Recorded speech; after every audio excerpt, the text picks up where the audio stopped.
time it is? It's your boy David at the Irish Hotspur, Ireland's #1 Spurs fan, bringing you the post-match or the pre-match, the preview for tomorrow's massive Premier League game, Newcastle versus Tottenham Hotspur. Do forgive me, I'm out of practice, being out sick for the last 4 days, but the big man is back, baby, and this is what people want to see, so absolutely love being back. First of all, a massive thank you to the co-host here, Jack Kinnicky, for filling in for the 4 days and really getting a lot done on the channel, filling in for the shows and everything else. So everyone, make sure you thank Jack as well. He's put in a real shift, and he's probably due a day off as well. So big up, Jack. I really do appreciate it. Look, guys, tomorrow, you know, the whole world's eyes is on this game. Everyone wants to see about Newcastle, you know, what they're going to do. It's all against us, but we need to unite as a fan base for 90 minutes. It's all I ask. You know, whatever hatred you have towards the owners, I get it. I fully understand it. I'm with you. But put it aside. Get behind the boys that actually do care, the players that actually do care, and let's sing them and shout at the tellies. And if you're at the ground, you know, to victory. That's what they need. With Harry Kane, love works both ways. Son is out. Crucial player so far this season. He's even been more crucial than Harry Kane. But, like, love works both ways. You know, we have to remind Harry Kane what he represents and who he represents. And that's a Tottenham fan base who's love and loyalty for the man. Let's sing him through the hard times till he gets the goals. Quick, interesting stat for you. 5 of Harry Kane's 6 goals versus Newcastle have actually come at St. James's Park. So with Son out, hopefully Harry Kane can carry the can for this game. And that's what we need. But Jack, my man, how are you? It's good to have the Don back, David. It's good to have the Don back. Finally, to have my partner in crime, the yin and yang. It's good to have my yang back. And then as well, I'm loving hearing those Harry Kane stats, those Harry Kane optimisms. Hopefully he's hearing that. You know, his biggest fan in the world is just hyping him up for this one. We're going to be talking about that soon, so I'm not going to give my thoughts on it. And it's very, very, very good to be joined by Phil Letitia, you know, Matt Letitia's maybe second cousin here. It's also we always like to, you know, kind of bring different people in for the panels because we know that there's a lot of talent out there, and we definitely love what Phil has had to say on the pre-match pump ups and whatnot. So Phil, it's good to have you as well. Thank you. Good to be here. You excited for tomorrow's game, my man? Yeah. It's like, you know, internationals awful. Premier League, it's where it happens.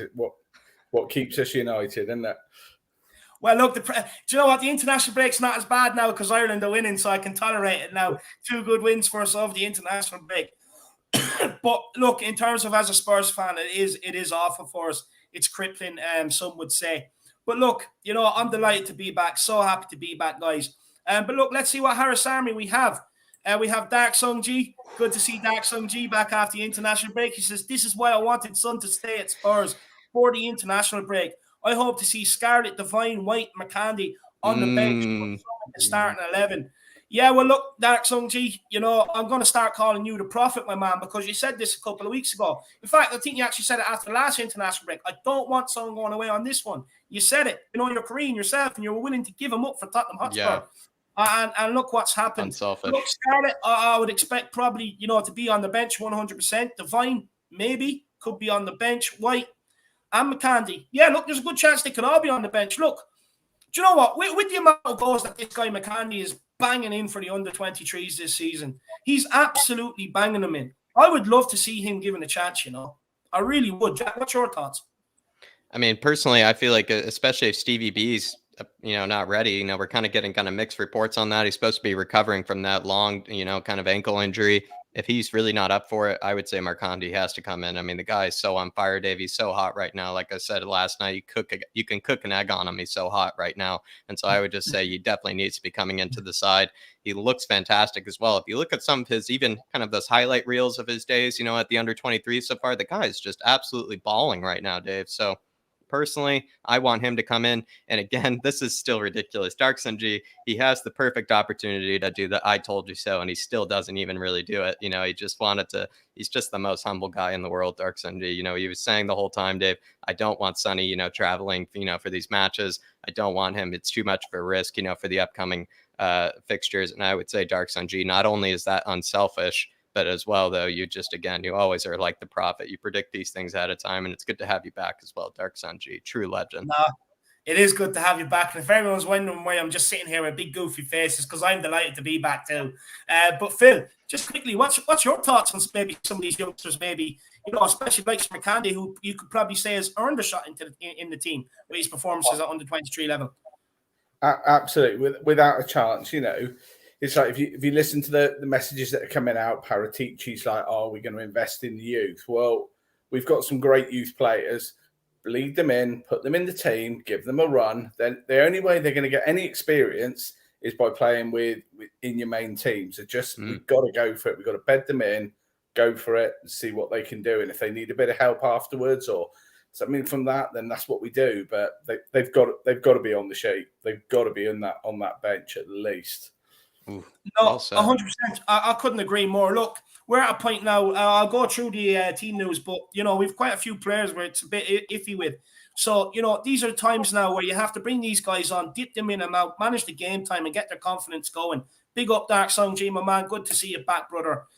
Tottenham Tantrum says, ladies and gentlemen, it's time for the main event of the evening. Let's get ready to rumble with David and the Irish Hotspurs and the Jack.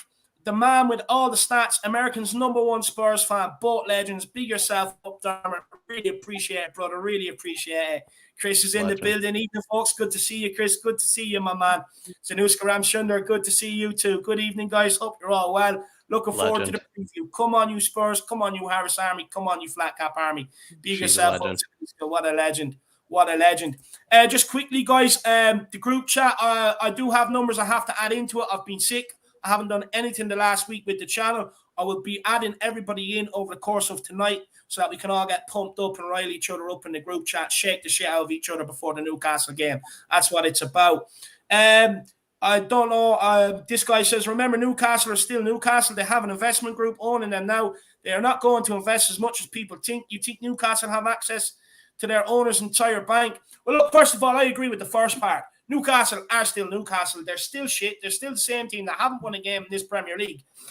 So, look, let's not let the money cloud anything. It's all well and good having the money, but they can't do that until January. So it's still same old Newcastle. Let's rock up there with the confidence, act like the big boys, smack them, and get out of there with the 3 points and room shake Sugar Daddy Shakes party. That's what I say. As for the second part of the statement, look, it's the whole pension fund. It's the whole retirement fund or whatever it is, the fund there. Honestly, they're the richest. You put all the other owners, all other 19 owners together, they're still richer. So, look, there's ways and means about it. They do it at City, PSG. They funnel it through, advertise and get away with financial fair play. These guys are going to do the exact same thing. Para Miguel Escobardo says, good evening, fam. Come on, you Spurs. Come on, you Harris Army. Come on, you Flat Cap Army. Come on, Para Miguel. Come on. Big up, my man. I hope things are well, brother. Thank you for all the well-meaning texts while I was sick as well. I really appreciate it, my man. All tuning in all the way from Lagos as well. What a man. Cody Max in the building. Big up, Cody. He says, I backed you and Jacko Kinikalenko to beat We Are Talking TV Boys 2-1 on FIFA. Don't let me down, David. Work those refs. Look, Cody Mac, what I'll say is I'll be aiming higher than that. Look. Yeah, we're not conceding. My finishing school is impeccable. It's well sought after. I'll probably put half price on it over the next few weeks if anyone wants to attend the David Harris finishing school. I'll run an hour class twice a week for you guys. But honestly, I'm going bigger than that, Cody. I'm looking at 4-5-1. Yeah, I said 4-0. I went for 4-0. I'm confident, my man. I'm confident. Let's see if We Are Tottenham TV are up for the test. I bet Ben and Sim are sitting there practicing now, sitting there side by side in their old bedroom in the mother's house, sitting there practicing. Big up, Ben and Sim. I wonder if they're going to the game tomorrow, actually. They can go up there. I think they're doing it. I think they're actually staying behind for this one. So, like you said, David, more time for them to practice. Just more time for them to practice and not get distracted. But Cody Mack, big yourself up. Also, love you for calling them out for it as well. And we won't let you down. We definitely won't let you down. I mean, I'm more than confident. That's what I would say or maybe that's the only thing that could hurt us, Dave, is that we're going into it way too confident. No, look, Jack, it doesn't bother me. Look, confidence is key, lad. Confidence is key. If you don't go in with the confidence you're going to win, how do you expect to win? You have to believe it, and then you have to see it, and then you have to do it. That's exactly the plan, the 3-point plan, and we're going to follow that, Jack, and we're going to, we're going to win. It's that simple. The 3-point plan that I'm going to be emailing to Nuno tomorrow. tonight you need to visualize, believe, and then you're going to do it. It's that simple. Big up Coover99. What a legend. Good to see you, my man. But I do encourage everybody, actually, when we are Tottenham TVR streaming, when you're on the fan shows or whatever shows it is that they do during the week, for all of you guys to come on and have your say and give you the Tottenham therapy. Get on there, and before you get off, just drop the little, we want to see, UV, the Irish Hotspur, the Irish Jack and Dave, in FIFA and everything else. Really, let's whip it up into a frenzy. That's what I say. That's what I say. But big up, Coover. Good to see you in, buddy. Anthony Gray's in the building, says we need Kane more than ever now. 100%, my man. Yes, we do. And look, there is no better time for the Don, the king of the lane himself, Harry Kane, to announce tomorrow, I'm back this season. I'm fighting for that golden boot. What was all the fuss about?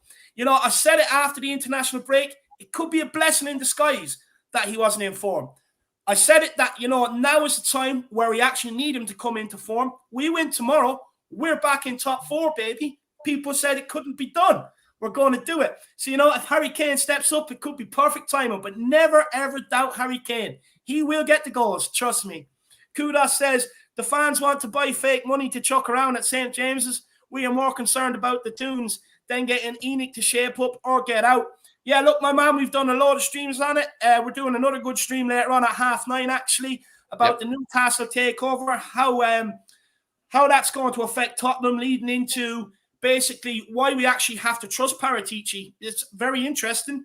And then going into the Tottenham Hotspur supporters trust questions that they wanted answers from the board in a meeting that the Tottenham board refused, so they put them out public. So we're going to go through them as well and break them down and everything else. So it's going to be a good show at 9:30, that's for sure.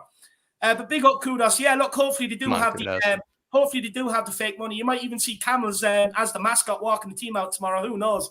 Toxic headshots. Carrying out the match ball. Negative today, 100%. I heard that. Matty Hayes confirming it as well. You can never doubt Matty Hayes. So I'm not sure what that means, whether he can play tomorrow. I'm not 100% sure, so people do let me know. Aglaya Kakarat, it's good to see you, Ellie. Good to see you. Nice to see you back, and had a blast for Alex and Jack. David on the Vending the Viking in our El Capitano Hoiberg. Look, yeah, I put in a comment, and basically I said to you, Ellie, are you sure you're not a teacher? Because you were taking Alex back to school. So big up, Ellie. Really played your part. Really enjoyed it as well. And of course, look, we had to get you involved. He's your man. You were the very first one, along with me and Jack, to kind of really put it out there, your faith and your love for the man. So look, you've done a great job in my absence. So thank you very much for filling in, Ellie. Brilliant job. Well done. Adam says, welcome back, Dave. You look and sound so much better. Yeah, man, looking sharp and speaking fly. That's the way I roll, baby. We're back with a vengeance and back with a bang, believe me. Hopefully this will help you recover, Adam, because I know he's a bit under the weather as well. Just like you said, David, he's going through the man flu as well. So hopefully he could recover from it. And maybe this show will help him. No, hopefully it will. Hopefully it will. Carl Simpson says, welcome back, Dave. And even lads, hope you're all well. We're all good, my man. Big up, Carl. I hope things are good with you, brother.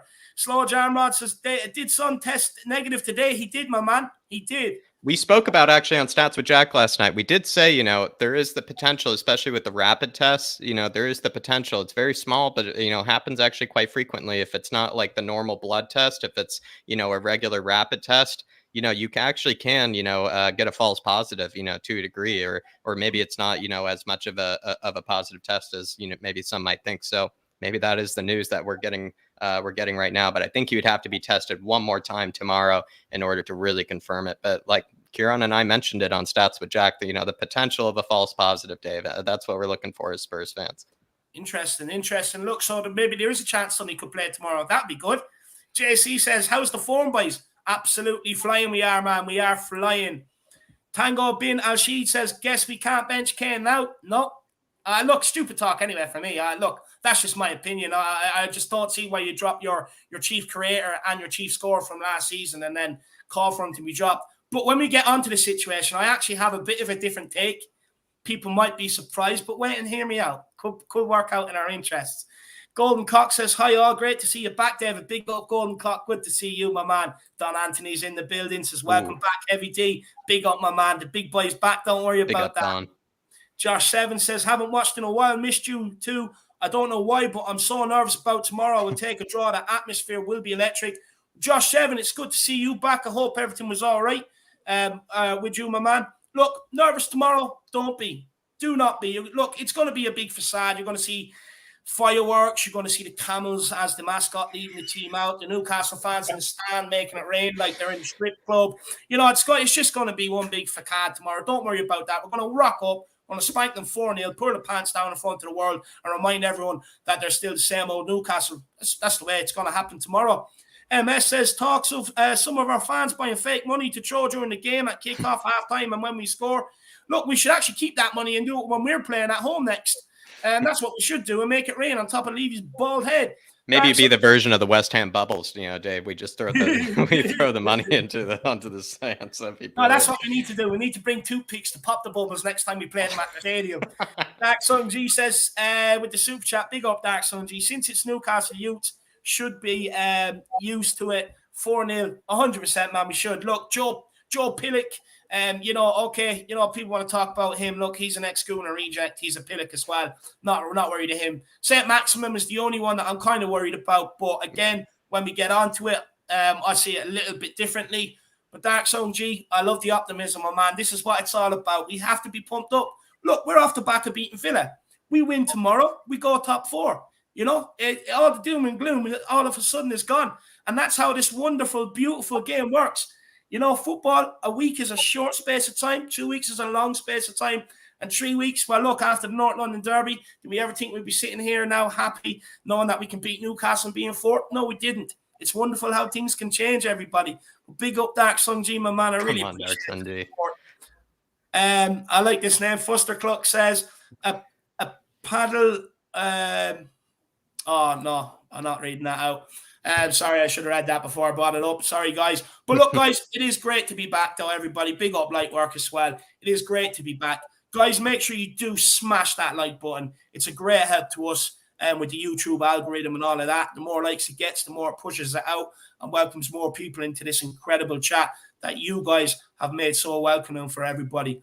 Make sure if you are new that you do smash that subscribe button. You will not regret it. Trust me, some of the best content about Tottenham Hotspur I think we put out on this channel. So make sure you subscribe the button.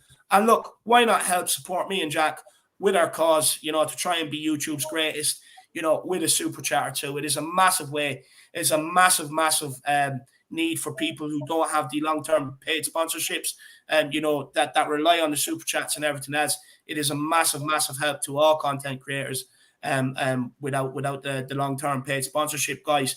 And look, it just means you can skip the queue as well, and we'll get straight to your question or your thoughts. Me, Jack, and Phil, no matter any of us, we'll get to it and we will address it. And like I said, it just means you can skip the queue because sometimes it can get hot and heavy in the chat. Not all the time, but it can sometimes. And, it just means you just get get ahead of everybody, really. But look, first of all, guys, make sure you do get over and check out Manscaped. We're not going to play the ad on this one. We will play it on the next one. But here it is, guys. Get your 20% off at Manscaped plus free shipping with the promo code FLATCAP at manscaped.com. And basically, guys, what that gets you is the performance package. Jack, no one likes meat or hair on their meat. Nobody. No. And the performance package, it just gives you that nice clean shave without, taking chunks out of the meat. You're getting a piece of meat that's just ripped up. Nobody wants that. Not your loved one. Nobody. You want that nice, smooth piece of meat. So, get that Lawnmower 4.0, guys. It also comes, Jack, with the ball deodorant, the ball toner, the boxer shorts, and the different lengths. So if you want that, like we keep saying, you want that hard man look, you want to go for Zinedine Zidane, or you want to go for that well-groomed playmaker, it doesn't matter, guys.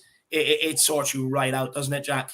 No, it really does. And there's a saying over here, Dave. They say, Saturdays are for the boys, and I would say maybe it's down for, for today, Saturday is down for those little 2 boys that you probably have down below. I would say treat them well, treat them nice, because, at the end of the day, guys, we do probably do quite a bad job about grooming. We probably do, a pretty bad job for our misses. They've probably been secretly asking us, do a much better job down there. And Manscaped have now got you covered. They really have got you covered. It's so much easier than it ever was before, as we've highlighted in that ad. And it's as well, this is not coming from, a place where David and I have experience, with using it. I used it last Saturday. I've used it maybe too many times at this rate, David, I would say. And again, they were really, really kind enough to send us that full performance package as well. With that full performance package, Dave, I practically had a full Saturday morning to myself last week. Probably might have one maybe after the show, maybe truth be told. But I would say, again, everybody, just get the full performance package. Comes in a beautiful, sleek box. Comes with a beautiful, kind of travel kit or shave kit, you might say.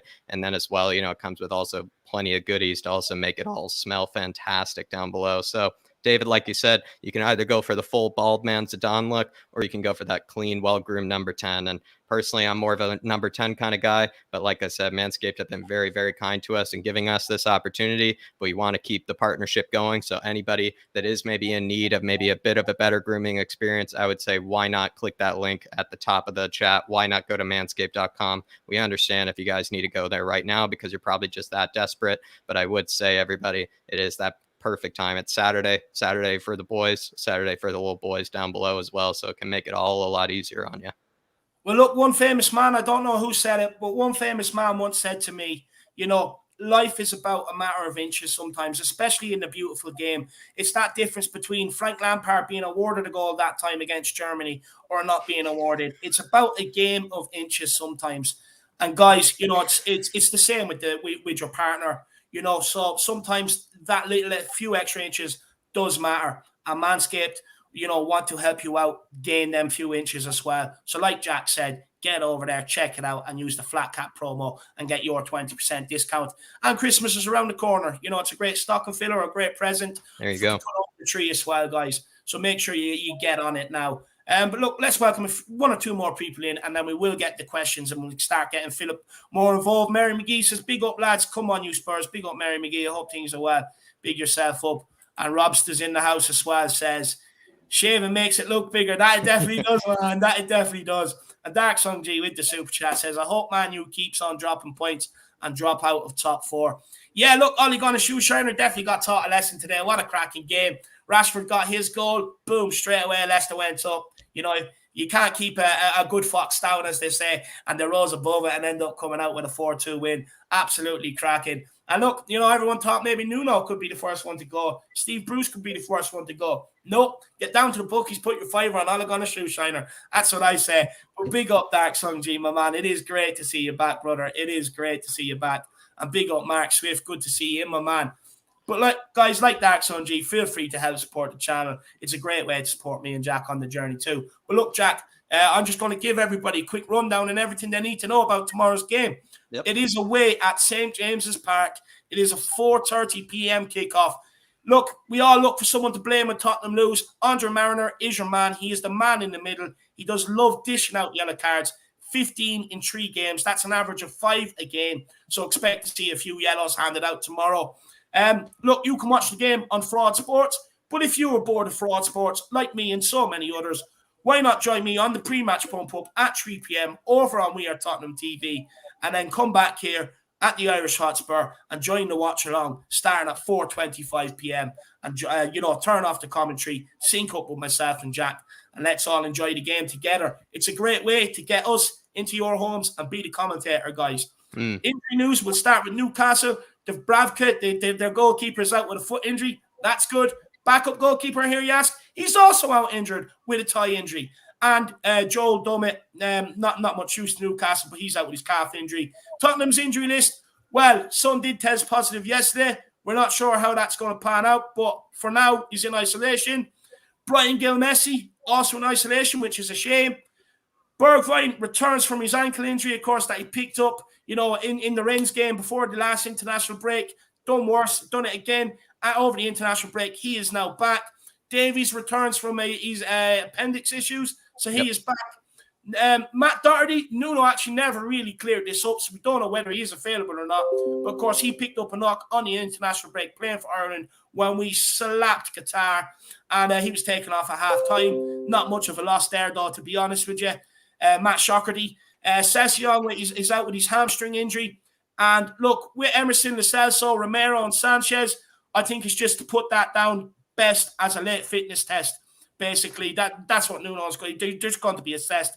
because, of course, they're only getting back in today. Game tomorrow, all played Friday. Bit of an issue there. But look, Jack, let's hand it over to you, my man.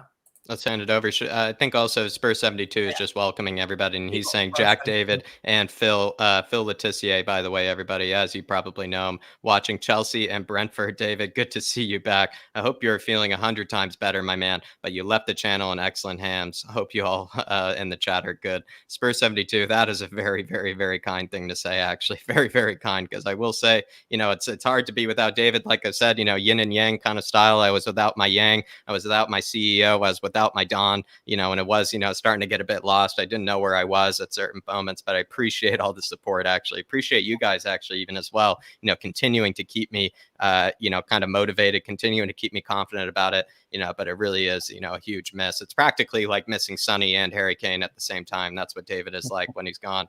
It's practically the two-part combo, but as well, thank you for welcoming him in, our guest, so kindly, Spurs 72. Thank you for welcoming in Phil, giving him that big welcome. And then again, the Chelsea-Brentford match. I wasn't able to obviously watch all of it, but it did look like a pretty decent game. Ben Chilwell now coming out with some of these screamers per match. It seems like some of these hits that he's able to have. I'm honestly, to a degree, maybe a bit dumbfounded because he seemed pretty awful at first, and that's why maybe Alonso is playing ahead of him. But really, Spurs 72, thank you for such a kind comment as well. He's also saying hello to the whole chat. He's just making sure everybody's all good. Well done, Spurs 72. Class act. Spurs 72, look, thank you, my man. I'm all good. Big up for welcoming Philip in as well. Look, fuck Chelsea. That's what I say. Screw them. I hate them. Let's tune in here. For Spurs fans, all the attention should be in here right now. Focused on tomorrow's game.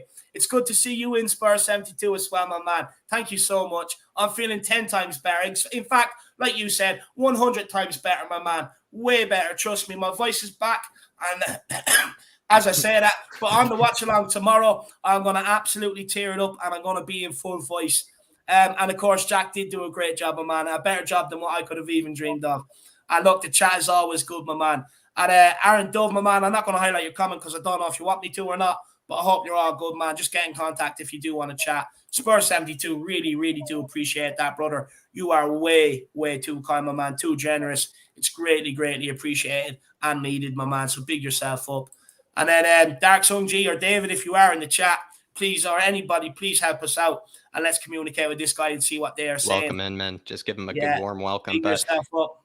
But look, Phil, we kept Phil on the sidelines, a bit too long, and we apologize, Phil, but let's get you into it. It is going to be the first question of the evening. And it is kind of right, Philip, we're under a controversial kind of new Saudi-led era at Newcastle. And according to reports, Steve Bruce was supposed to be sacked, ahead of this match, but it didn't really happen, which means that he is going to be taking part in his 1,000th game as a football manager. Do you feel like, with all the fake reports that were in the media with Steve Bruce, I mean, how do you feel about it? Were you kind of happy for him, to kind of stick it to the British media and, maybe, kind of saying, listen, guys, you can't believe in what you're told. I am going to be the manager for this one. Or, to a degree, just on Steve Bruce's morals, how happy are you with him, kind of sticking it to the British media? Yeah, well, obviously from a Tottenham fan, I'm very pleased that he's still manager because when I read that stat the other day where he's done 1,000, this is his 1,000, I can't believe that, but he's never really done anything sustained. He's quite a sort of backward coach. So yeah, the longer he stays there, the more problems Newcastle have got. So let's keep it going.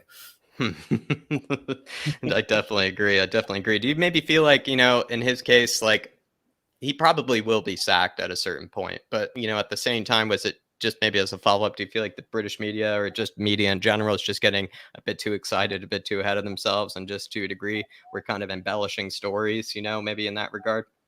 Well, that unfortunately, that's what the British press did, didn't they? If you look at us during the summer, Harry Kane's going, blah, blah, it's just, we put 2 and 2 together and come up with 22 and, stories and gossip sells newspapers. And unfortunately, if you say something enough times, then it gathers some momentum. But, it's probably a safe bet to say he's not going to be their manager during, over the next 12 months. But for now, they've still got to go and find someone. They've got to change. They've got to look at whatever structure they're going to do, decide what they want, decide what route they're going to go, and then put the right player in. They're not. Right. yeah, they're not us. They probably would have a plan. Well, I love that. That's a great answer. I mean, Dave, what do you feel like? Are you kind of happy for Steve Bruce to away, kind of standing up for himself surrounding, all the rumors and the embellishment? Yeah, no, I am. I'm absolutely delighted. Look, it's about time someone took the media to task. Look, they all tried to engineer a move for Harry Kane, over the summer. Sorry, and I can't forgive them for it. I cannot forgive them for it. Look, at the end of the day, they tried to get him. They tried to get a man to lose his job over a pandemic. Constantly putting pressure on all the reports. Fans want this, that, and the other. They probably do, but Jesus Christ, what do they want them? And it's most ridiculous. They're like, oh yeah, reports are Steve Bruce would be sacked, and Graham Jones or whatever his name is, the coach, he'd be put in charge for a Spurs game. How does that make sense until they find a manager? Find a manager, then sack Bruce. Let him have his 1,000th game. Then get rid of Bruce and get in another manager. But they have to give Bruce a chance. At the end of the day, Bruce has worked under some horrific conditions at Newcastle. Yeah. The lack of money, no signings, look at the players available to him. And for me, I'm absolutely delighted to see him take the media to task. Basically, who do they think they are? Because I think as Spurs fans, we're fed up with fraud sports and all the media outlets, constantly engineering moves for Harry Kane, and just all their reports and everything else. They're so anti-Tottenham as well when Tottenham play. They roll on the most anti-Tottenham people and just constantly give it to us. And I'm fed up with it. So I'm absolutely delighted, and fair play to them. More people need to take them to task. Instead of being, sitting there giving them the answers they want to hear and pansying to them all the time and like your little lapdogs, they should be pansying to you. When that's switched, now we have everybody pansying to the media, telling them what they want to hear. Whereas before, the media used to pansy to them to get the interview. So let's get it back that way. Instead of leaving them now where they can make all these fake stories. Dark Sun G doing a bit of very unselfish work translating for us. He said he doesn't understand in Korean. Also, we need to get results from these 4 upcoming away fixtures in order to have momentum to batter Man U. I would just say, it is, I very appreciate you though, Aaron Dub, as well as Dark Sun G, for welcoming him into the building. Maybe, they can maybe rely on the YouTube, kind of translation, kind of feature, but I bet it's not too accurate considering all the different accents at play here. So maybe, it's a bit too much for Google to handle. But I would say welcome into the building, just like you did, Dark Sun G. Really appreciate it. We do have 4 upcoming away fixtures to a degree. I think Man U, they are kind of in a bit of a crisis. Maybe we could be that final team to kind of push over the Ole Gunnar Schuhshiner, kind of displays, and maybe be that final nail in the coffin for maybe his career as a Man United manager. That would be nice if we would be the one, to maybe cause the sacking. I would say, Dark Sun G, I would like to be that team to do it. Where it's a different sort of Dr. Tottenham. It's like a Dr. Tottenham evil version where we come in and just ruin the Man United fans' day. That's what I would want. And as well, the West Ham fixture is also going to be very, very, very difficult. And, we'll see if we can make the most of it. I actually back Nuno to a degree in some of these kind of harder fixtures, some of these harder matches. And as well, it just seems like it's some of the easier games where we seem to struggle with Nuno. But in the bigger matches, I know Nuno likes to collect a few scalps, so I'm going to remain optimistic. And Dark Sun G, as always, he's always got us covered, thinking about the future. David, you're on mute. Sorry, what a legend, lad. What a legend. Look, massive games coming up. And look, let's take the points from them. I can't really add much more to it than what Jack did. So big yourself up, Dark Sun G. Big up, Dark Sun G. Really appreciate the support. What a dude. Yep. And so might as well then move on to the next question then, Phil. And so in the next question, if Steve Bruce and Newcastle attack more than they ever have before, because, right, a lot of people have been saying, before this one, Phil, like, oh, they'll be up for this one. Newcastle, they'll be playing in a different way than they ever have before, stylistically, tactically. Do you maybe feel like if Newcastle were to go against, that DNA of that low block, with Steve Bruce and that very negative football, let's say they do open up a bit more, that potentially play in our hands and maybe grabbing 3 points for this one? Definitely. I mean, I think David's already said, and they're a poor side. With or without the money, they're still going to be battling relegation this season. They've got 1, maybe 2 players, some maximum. He's the only real concern we've got. Yeah. So the more he gets the ball, then the more that we've got a little bit of concern. But he can't beat the whole Tottenham team on his own. So the rest of them, the quality is just not there, just nowhere near good enough. And we shouldn't really be thinking how we're going to go about it. We just turn up, believe in ourselves, do our thing, and we should just be riding home tomorrow in 4th place. I like that answer. And as a follow-up maybe for that one, would you just say that it could even hurt Steve Bruce? Because as we know, he's practically the most kind of pragmatic, defensively minded manager maybe there is really in the Premier League. I think even there was a Tifo football, kind of explanation where he even had his like average position of his squad was even sitting deeper than, Sheffield United would, last season, which just says a whole lot about that guy. If he were to maybe open up his side a bit more, you might say he might be a bit inexperienced in that regard, right? Yeah, I mean, obviously we all know the guy was a centre back. He's defensively minded. He's not. I just can't see him going, it's my 1000th game tomorrow. I want to show everyone what I can do. And go completely. I'm going 4-2-4. I'm 4 up. It's just because he's got to be thinking the two things is I can't afford to lose any more points. We haven't won yet. And this is a great side that can pick us off, whether we've got Son or Kane or whoever's going to play. There's still enough quality and depth in our squad to be able to pick off in Newcastle. He would know that, and unfortunately for them, he'll stick with. I think he's just going to stick with his tried and tested. He's been like it for 1,000 games. He's not gonna go and do anything different now.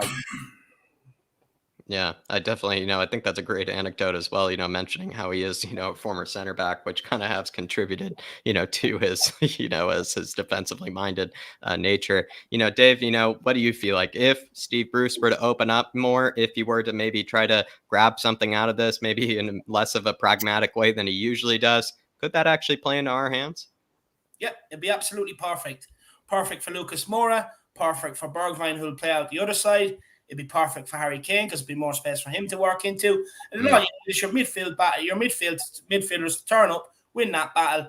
And look, I don't know whether it's Alan Saint-Maximin if they try to play that way, to be honest, because he's very lethal on the counter because he has all that space to run into.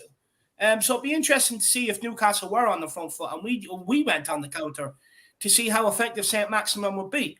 But look, at the end of the day, it's Newcastle. Like I said, the front three, they'll have a lot more space to work in. That'd be brilliant because the protection that Newcastle do have in front of their defence is not there.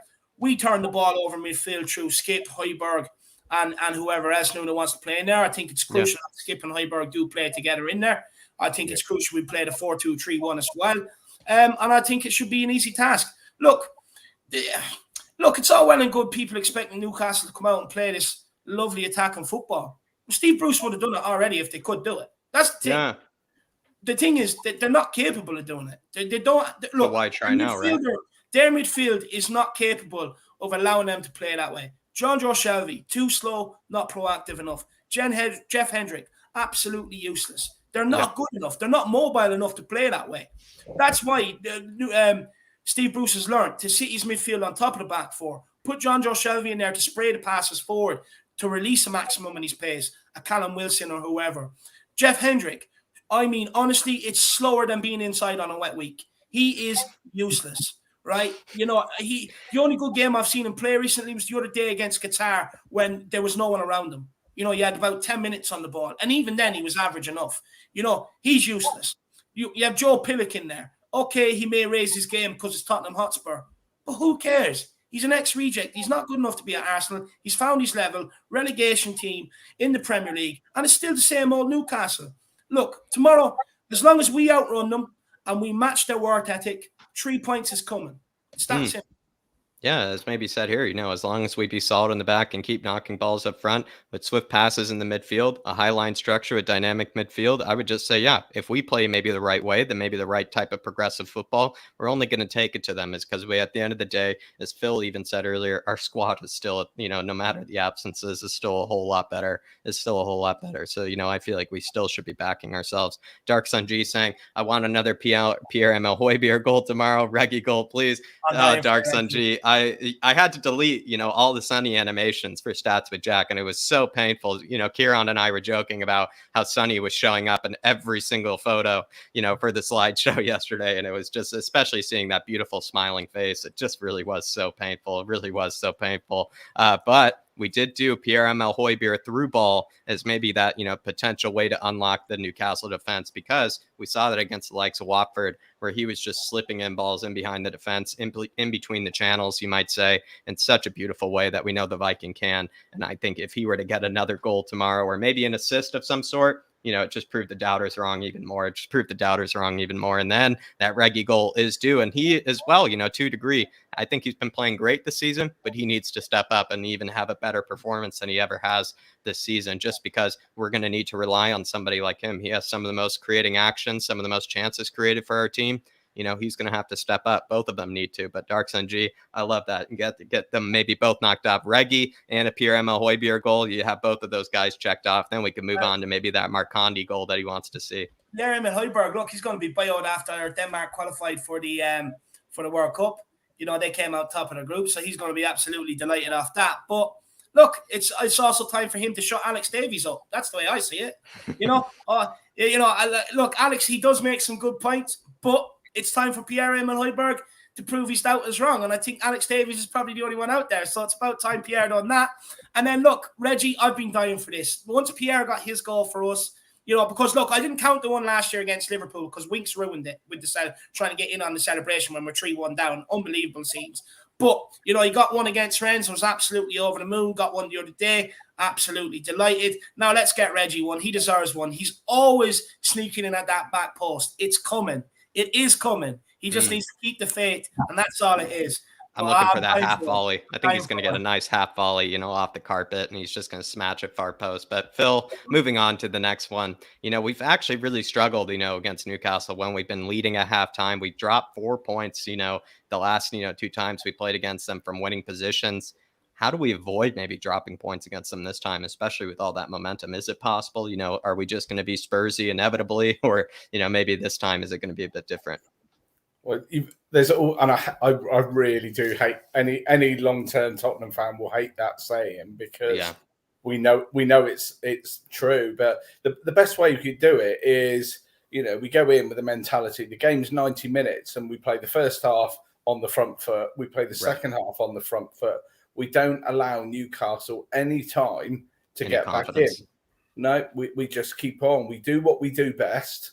We make sure we're solid. We go forward, but just give them absolutely no opportunities. We've got, as we've said, we've got more than enough players that can run this game for the whole 90 minutes.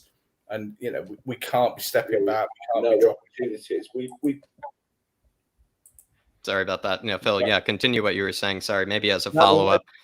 Yeah, it was just that we got to stay on the front foot. The game's there for us to win. If we don't win it, it's down to us. It won't be how well Newcastle do. It will be purely down to us. So we've just got to keep going and going. And, when we come out at the start of the second half, we come out with the same attitude that we do at the start of the first half. And do you think that maybe has to come, from the players themselves, where they just have to know that it is a full 90 minutes? You can't just put in 45 minutes and become complacent like sometimes we often do. Yeah, I mean, again, it never ceases to amaze me. And, we don't want to talk about Arsenal, but, whatever your tactics were in that game or whatever was going on, it was still down to the players that kind of went out and went, I'm wearing the shirt, I represent this club. I need to show 100% of what I can do. And we need to do that again tomorrow. Nothing else. Well done. Nothing else will do. Well said, Phil. And David, same question to you. How do we maybe avoid, dropping points from winning positions like we have before against Newcastle? Look, do you know what?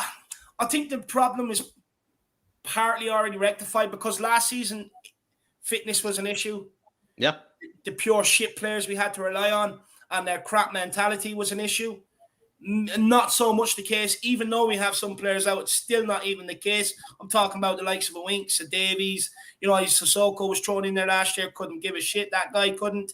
Aurier sometimes, Doherty the other times. So I think that problem is always halfway there to be rectified, being rectified. But look, the biggest concern is that so far it's either we put a good first 45 together, or else we come out in the second half and show that we're trying to put a good second 45 together.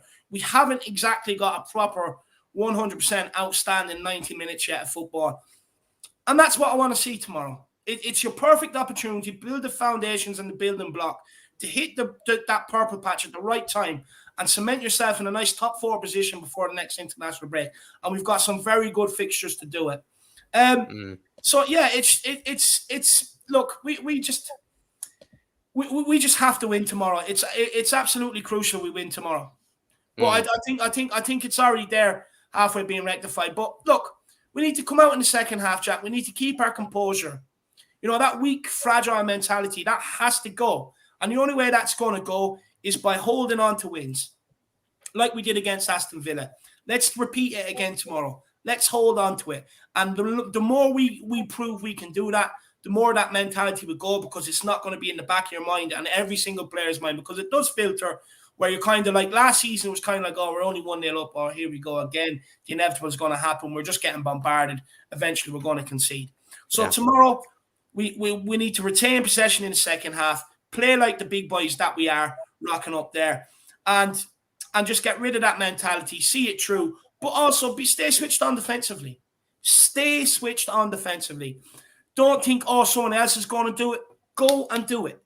You know, show that these 3 points mean everything to you, because they mean everything to us fans. So prove to us that they mean everything to you as well. That you want to be a winner. You want to be at Tottenham Hotspur going forward in the long term, getting us back to the heights that we once reached. And yeah, it's just about people staying switched on. My biggest concern would be the first 10 minutes after halftime. We are notorious for coming out halftime sleeping. Notorious for it. Leicester last year, for example, game was over within 5 minutes. This season, game was over within 17 minutes of the first half. It's a recurring pattern.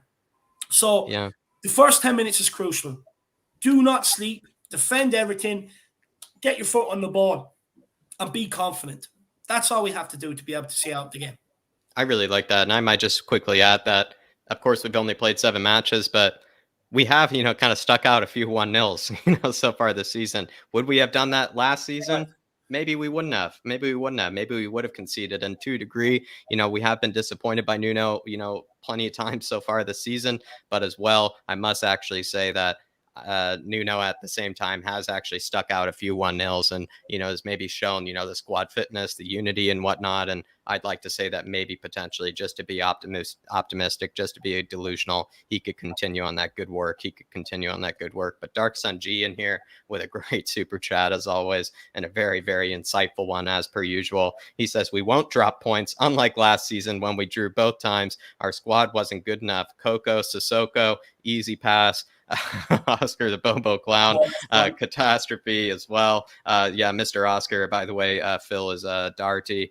And then Catastrophe is Ben Davies. Bobo the Clown was Serge Aurier. And he says, we have Skip, Royale, Tanganga, and hopefully youth to show fight. It's a whole different squad, Dark Sun G. I completely agree. Maybe Phil, is that maybe also a potential answer, that Dark Sun G is providing here, that it is a very different squad that's playing Newcastle this time. Maybe they just don't have that in them, to drop points like the previous ones did.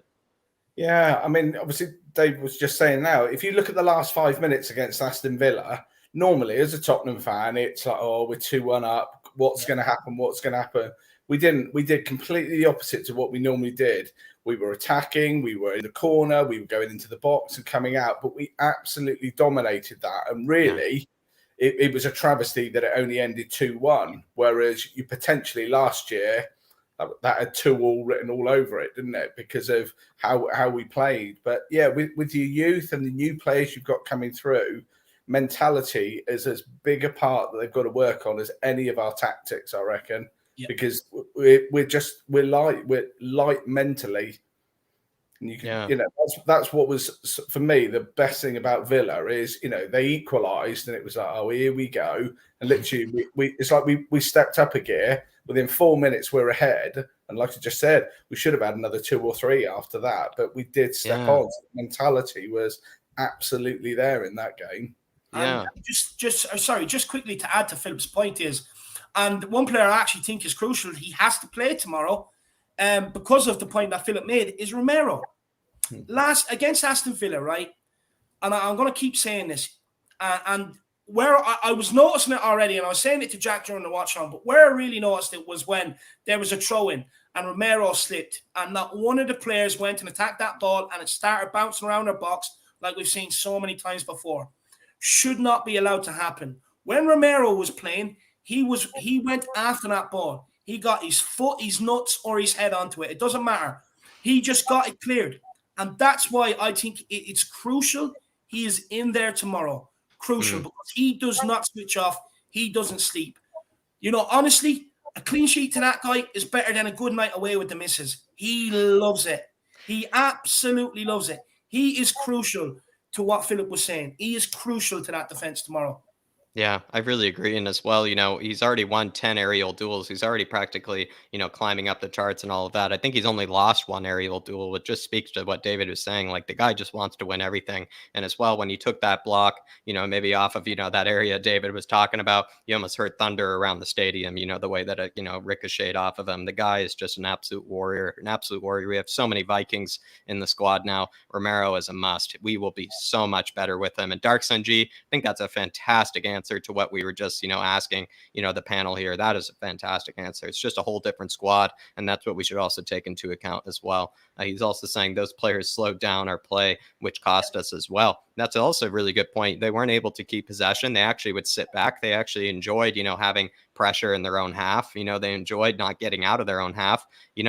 Dark Sun G, again, fantastic answers for that question. Fantastic answers. You know why they enjoyed not having the ball? Is because they couldn't do anything when they're on it. They couldn't control it. They couldn't pass it 5 yards. And even when they went to lump it long, they couldn't even aim it into Harry Kane's direction half the time. So that's why they were comfortable without the ball, because they're all standing there like concrete blocks, concrete wall. Hit the ball, pass it to us. It's going to bounce off us and go straight back to you. It was a massive problem retaining possession last year. And it's purely because of the shit houses we had at the team who were here too long and didn't care. This year we have Skip. Look, for me, I think, and this is the reason why Skip's in ahead of Harry Winks, is because when you look at it, Skip's passes, right? He is a bit like Harry Winks-esque in a way, where he wins the ball, simple 5-yard pass, rotates it. Or even if he's playing the Winks role where he comes in, first of all, he actually wants the ball. He's not running saying, give it to me, but I know someone's up my hole, so I don't really want it, and I know you're not going to give it to me. Whereas Skip actually runs to it, give me it. He takes the ball, and even if he's passing it sideways, right, he's not just putting a little foot on it and dribbling it towards the right back. He whips it in front of the fullback to be able to run onto. And he turns ball over in there, left, right, and center. And that's why he's in there. It's crucial. So he can pass the ball. Tanganga, honestly, that guy should be, when he retires, he has a career in wrestling. He's so aggressive. He just loves body slamming people. First opportunity his man goes to go by him, he just takes him out. It's all he does. It's good old-fashioned fullback play. Take him out, he'll think twice about skinning you again because he doesn't want to get hurt. Poor baby. Tanganga's an animal.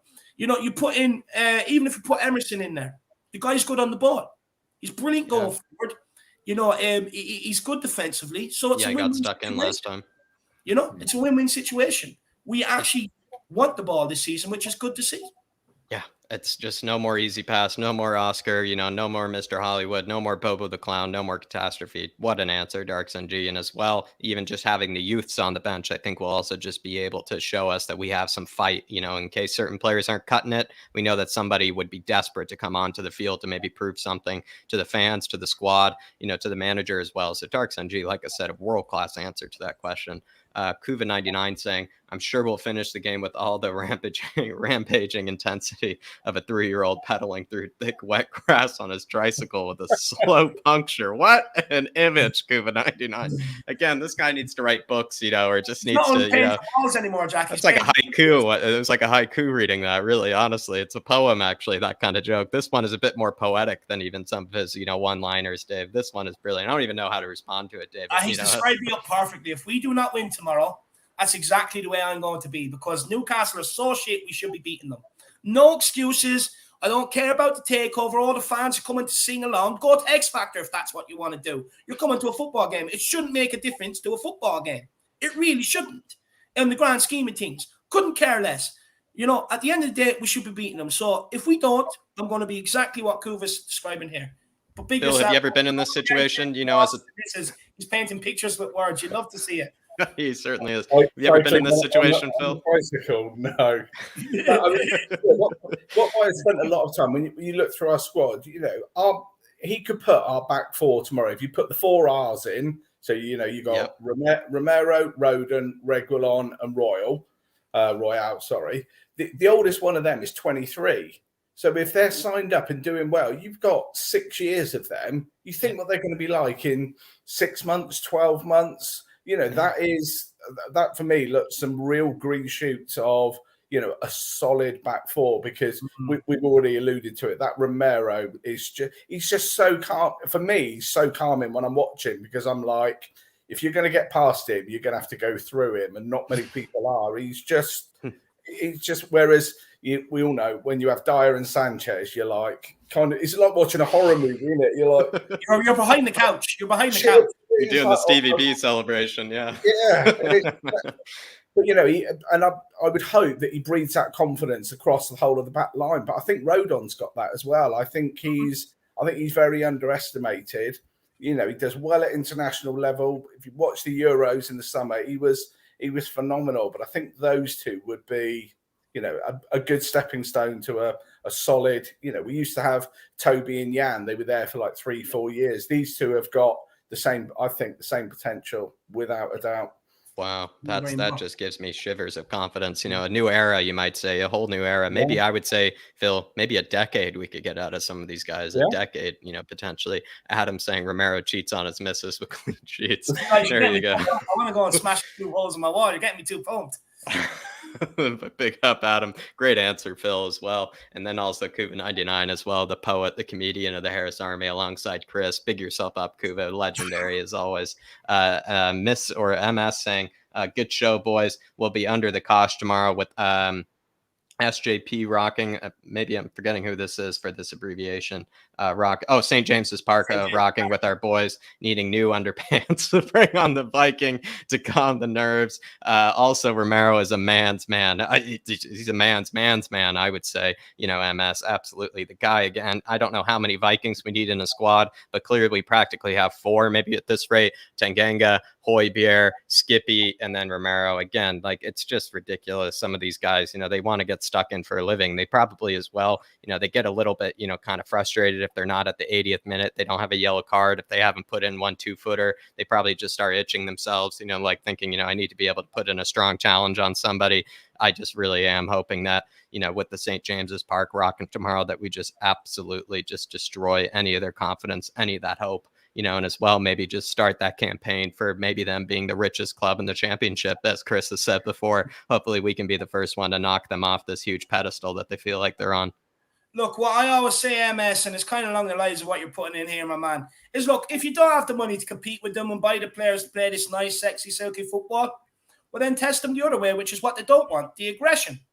So just build the most aggressive, lean, mean, killing team that you can, that plays good football, creates plenty of chances to be taken, and your aggression will always shine through, because a lot of them teams that play the pretty football, they don't want it. They do not want someone snapping at their ankles, pulling their hair, whispering sweet nothings into the ear. They do not want it. So that's the way you go about it. You build your team up to be everything that they can't be, which is aggressive and killers, and then go and win the Premier League.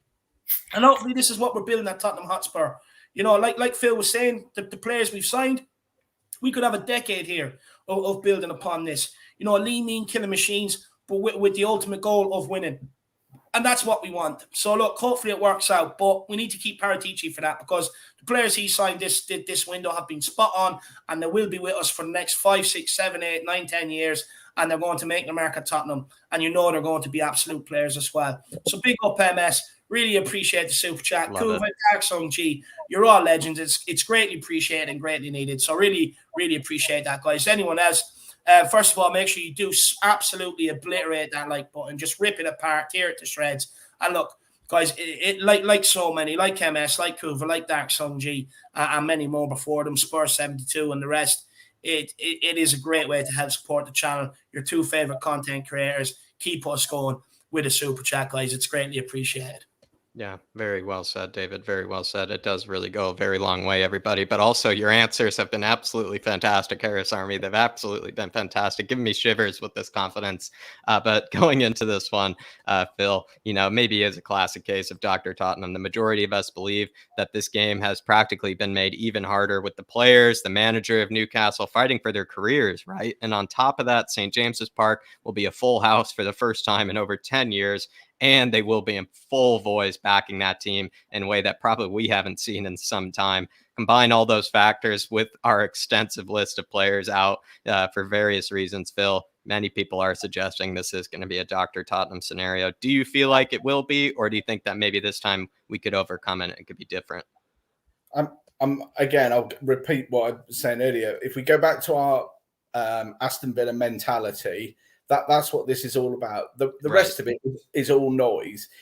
Yes, Newcastle have taken over, and they probably can within the next few years buy anyone in the world. But at the moment, they're still the same poor relegation side that haven't won anything this season. And all the noise, or the fanfare, or the thought of money coming in the future shouldn't defer away from what tomorrow is, which is 11 Newcastle players against 11 Tottenham players, with Tottenham having a way better squad. So it's within our grasp to go and do something about it. So we go with the right mentality, and you've got to almost like put it outside. It's a bit like, if we play in a cup final, all the nerves and all the, it's still another match. It's just another game, and that's what we've got to do. So again, it goes back to that. It's that mentality. So that's the bit where you would hope Nuno really sort of puts it into them, that it's just another game, guys. It's an away fan. We've played at Wembley. We've played in some horror places. We played in Atletico. You play at Old Trafford. They're all big stadiums, but they've still got the same fans. But the bottom line is, all they've got to do is pass the ball around and score. And I know that makes it sound really simple, but that's all we're doing. That's all. Do you feel like as a follow-up? Yeah. I feel like as a follow-up, Phil, like regardless of all these injuries, regardless of all these factors that maybe might play into it being a case of Dr. Tottenham, as you've maybe highlighted again, and I really like that answer that you keep stressing, which is this still should be a team that should be plenty better than what's in front of them at Newcastle. Maybe if Nuno told them that, right, where it's like, by the way, guys, you are still much better than this side. You are still much better than this manager. You're still much better than this squad that's going to be put out in front of you. Yeah, there's. I remember watching something on one of these programs. I think it was with Gary Neville, and it was the last day Man U were going. I think it was the year they won the treble, and they were like, "What was Ferguson's team talk?" And Ferguson walked into the dressing room and he goes, "Guys, it's Tottenham," and that's all he said. We should be saying that with the Magpies. They were losing 3-0 to us at half time. That's what it was. Yeah, I've heard Roy Keane talk about that before as well. Yeah. And it's like, so tomorrow should be, guys, this is still Newcastle. That's it. With no changes. It's still Jeff Hendrick out there. It's still Longstaff. It's still, the likes of Manquillo and all those guys. John Joe, who's playing in goal? We don't know. Doesn't matter. They can't stop the tirade that should be coming. And that's it. But that mentality side, that's where Nuno, he needs to pick his right formation, put the right players in, but ultimately, whoever he picks should have the right mentality to go out and go, we're Tottenham, you're Newcastle, we're going to win. I love that answer. Another fantastic answer as well. It's like, who cares who's in goal, even if it's not their first choice? But it is. It might even be their third choice goalkeeper, whoever that might be. And I would say that person probably doesn't even have the right goalie kit, maybe, or the right keeper kit, probably for him. Probably has a different one than the rest of them. It's like probably just has to put a bib on, to get on the field, maybe. But Dark Sun G saying my starting 11 is going to be Galini, I don't know why it's Galini, but maybe let me know. Galini, the 4 R's, like Phil said, a lot of people believe in the 4 R's, and I love it. Pierre-Emile Højbjerg, Skippy, Lo Celso, maybe White or Divine, Son or Marcandi, Lucas, Kane or Scarlett, if Royale, non-applicable Tanganga, Johnny, etc. He's just listing the whole squad. I think, but I think the 4 R's are a must. Like Phil was saying, I think Pierre-Emile Højbjerg and Skippy, they go like butter and bread. It's just the most beautiful combination there is. And then as well, I think Lo Celso deserves the chance over kind of Tanguy for this one. But we do consider the international break. It just might be another chance for Tanguy. It just, might be another chance for him to kind of win the fans back over. We probably want to see someone like Alfie Devine, though, maybe instead, probably Dark Sun G. And then Marcandi, I think, like I said, I really want to see this guy play with the rest of the older crew, because I think he really could thrive, and he looks to be fantastic. If you've ever seen some of the goals that he's already scored this season for the under 23s, the guy looks absolutely filthy. And then as well, I mean, it's such a luxury now to be picking between Royale and Tanganga. What a luxury to have, between those two, I would say. And I really want to see Niall John as well. I mean, Phil, what would you say? Are there any, players that he's listed here, in particular that, maybe have an affinity for, you want to see? I think the front three, or what's your front three for this one? I think he'll go Bergwijn, Lucas, and I think he'll go Ndombele. Kane's a starter. He's always got to start. And Ndombele, he's probably because he's had less time away, so he's had time to work on his fitness or whatever they're looking at. And then it just depends on how fit Bergwijn is, because we've only found out in the last couple of days he's been back, but he might have been in proper training for 2 weeks. But after that, I'm really hoping he doesn't play Lo Celso out of position, because it doesn't help the fans' view of him or his confidence. Because well said. It's like I've got a friend I work with, and he's like, you can't play people in the wrong position. He's like, you remember England in the 80s? They had Clements and Shilton. He's like, no way would you play Ray Clements at centre defence, so he plays. You pick one of them, and you've got to do the same here. You've got to play the right people in the right place at the right time. That's how you get the best out of them. And pick the one that's in form. And Gio 2 Degree had a much better performance last time out than Tanguy. I think he deserves it. Like you said, I think he deserves it. And he deserves to play in the position he wants to play in, like you also said. David, anything to say to Dark Sun G's lineup here? Look, first of all, I'd have Lloris in goals. I'd agree with him. I would play the 4 R's across the back. With Pierre-Emile and Højbjerg and Skip as your 2 holding midfielders, which allows Royale and Reguilon to bomb forward, like I've explained. They can bomb forward. They can then pull out and cover that space that was left in behind. I do not want to see the 4-3-3 and Ali put in on the left-hand side, because that means Reguilon and Ali are gone forward. All that Saint-Maximin have to do, if he's clever, just drift out to that space, wait for the ball to come, because it's going to be there. Then he's in our back 4. So we have to go with the 4-2-3-1. For me, I think you have to play Lo Celso. You have to give him that opportunity in that number 10. You put Bergwijn out one side unless Son is available. You put Son there, Lucas out the other, and Kane up top. That's what I would be doing tomorrow, 100%. Just go with the same as last week, 4-2-3-1. Put the right players in the right places. I don't want to see Ali out on left wing or Lo Celso out on left wing. I don't want to see it. I've no time for it. Put Bergwijn out there. The whole idea of having a winger out there is because he has pace and he can get down the byline and get balls in. He can stretch that back 4. Ali is not going to do that. Lo Celso is not going to do that. They're going to look to come inside, play 1-2s. So you need to put the right players in the right positions. I couldn't agree more with Phil, I have to say. Dark Song G, what I would say with the youngsters is, yes, I'd have them on the bench. Look, for me, I don't think you can put them all in tomorrow. I would like, to be honest with you, I'd like to see them being given the chance off the bench. Providing we are 2-3-0 up like I expect, then you can bring them on, give them the game time. Because look, this will tie back into the question. I kind of answered 2 in 1. But big up Dark Song G, really appreciate the support, my man. But look, make no mistake about it. The Newcastle players are going to be up for it. They're playing for contracts. Steve Bruce will be up for it. The crowd are, like I said, they're going to be there singing in full voice. It's going to be the first full house in over 10 years. But look, all it is one big party. It's still the same old Newcastle. The same old Newcastle who have not won a game this season. Yes. Now, they can come out and play all this attacking football they want. They cannot do it. They can play all the attacking football. They're just going to leave so much space in behind. And we're just going to kill them. Kill them with quality. Kill them with quality. It could be a game where Tottenham win 5-3 tomorrow. It really could be that sort of game if Newcastle come out and play attacking football. But my God, please do. Please do. Because it's actually harder to break them down when they sit in the way they do. And harder to deal with Saint-Maximin when he's just left with all that space, with about 70 yards between their midfield and our back line to be able to run into, right? Hard to take him out full flight as well. So if they actually do come out and play the expansive way, it is going to play into our hands. But look, they may have got taken over, but all it is a party for them tomorrow. It's just a showpiece for the Sheikh. Camel rides. He can assure all the Arabs, from Arabia. Is that where he's from? Saudi Arabia? That they're paying to a good cause and the fans are loving it and everything else. But that's all that's for tomorrow. It's a PR stunt. These players should not lose sight that it's the same old Newcastle. Now, we dropped 4 points from winning positions last year. 4 points from winning positions against Newcastle. But like I've already explained, that came down to fitness, the shit players and everything else. It's different this time round. We go 1-0 up, we go 2-0 up, it's game over. But like Phil was saying, look, there's no need for our players to be nervous. In fact, I would say the pressure's all on them. Do you think them players are going to want to be shit in front of the Sheikh? No, they're not. They're going to want to say, look, sugar daddy, pay me 300 grand a week. I'm your boy. You know what I mean? Steve Bruce is going to be looking at them. Every time he scores, he's going to be pointing to him. I'm your man. You know, the pressure's on them. It's not on us. We just have to rock up and do what we do. Silently go and win the game. You know, let everyone else make the noise about Newcastle and whatever else. Let us just rock in. No one pay any attention to us. You know, the silent assassins, then rock up. All of a sudden, 20 minutes in, they realize, oh shit, we're in a game. Game's already over.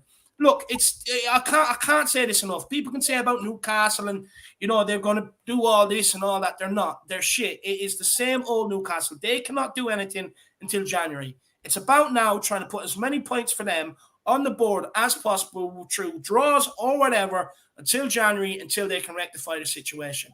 But until then, it's still the same shit Newcastle that we should have bet last year.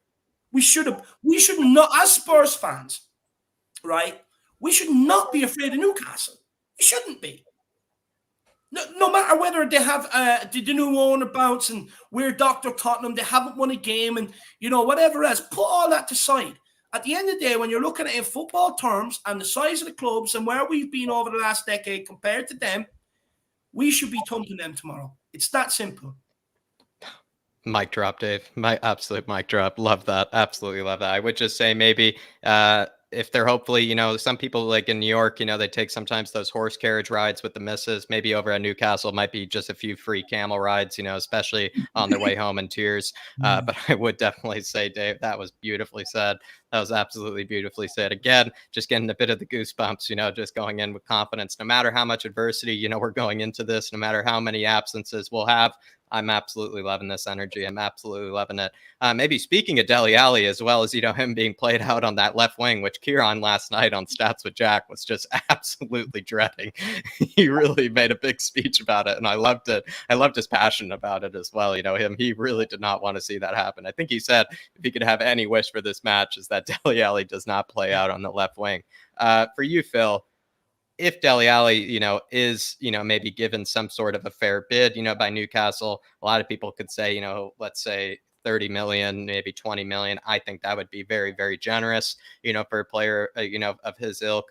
But would you accept it, or do you still feel like there's maybe a player in there that we haven't tapped into? Nah, I'd accept that all day long now.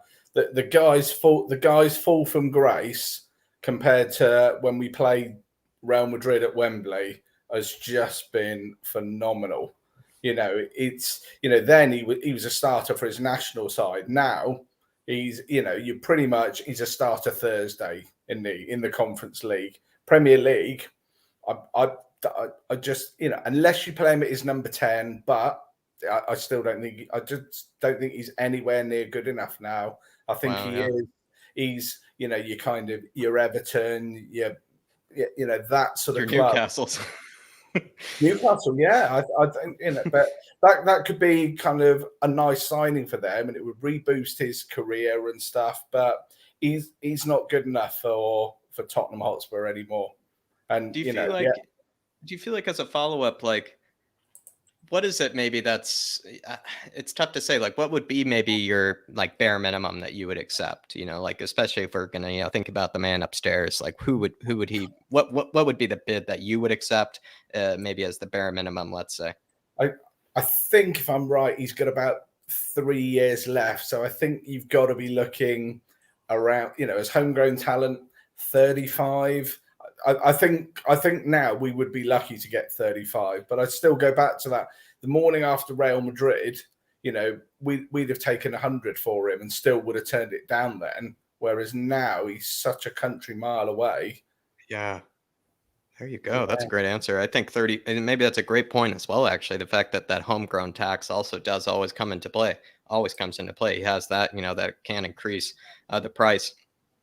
I think 35 million is realistic, but it says nothing about his ability. I think that just says about still his age, you know, the potential that he might still have, and then as well as the homegrown. I think that's a great answer, Phil. But Dave, you know, let's say Newcastle came in with that fair bid. What would be a fair bid for, you know, Dele Alli to let him go? And then as well, Dave, I'm pretty sure I know the answer, but do you think there's a player still in there? Look, fair bid, I would say 30 million. I'd say would be a fair bid. Look, I'll be honest, I'd probably even take 20. Look, for me, I just want him gone. Look, I went against everything I believed in coming into this season. Everything I believed in. I said last season, going into last season on We Are Tottenham TV, if Dele Alli has another shit season, we cannot persist with him any longer. We can't do it. Then coming into this season, he put out the pictures, rub himself up in baby oil, take a picture of me, get the action shot, lads. I'm working hard. Okay, well and good working hard. But you're a footballer. You're like, your best days were creating chances. And when I actually think back about it, it wasn't even creating chances. It was running off Harry Kane and Christian Eriksen creating the chances for Dele Alli. When you're in a team and you're struggling and you're looking for that centre attacking midfielder, which I think we need, who can rotate possession, like a Christian Eriksen, like a Modric. If the ball isn't on in behind, play it sideways. If it's not on sideways, you have the option to be able to pop one in behind the fullback because they have the ability and the pass and accuracy to do it. That's what we need in Cam right now. Dele Alli is not the man. Tottenham has bypassed him. Look, unfortunately, he went so far out of form, right? He went poor under Pochettino. Cost him his job. Yeah. Started well under Jose. Then didn't get on with Jose. Jose's too mean to me. He won't tuck me in a bed at night, tell me he loves me, kiss me on the forehead and read me a bedtime story, right? And all this malarkey. I need someone that's going to basically tell me every morning, as soon as I get up, while I'm eating my Weetabix, whisper in my ear, you're the greatest. It's never going to happen. You're never, ever going to get a manager that's going to do that. But at Tottenham Hotspur, according to us fans, Jose was too harsh and we needed someone to come in and motivate them. Okay, so we got Nuno in. Supposedly a fantastic man management.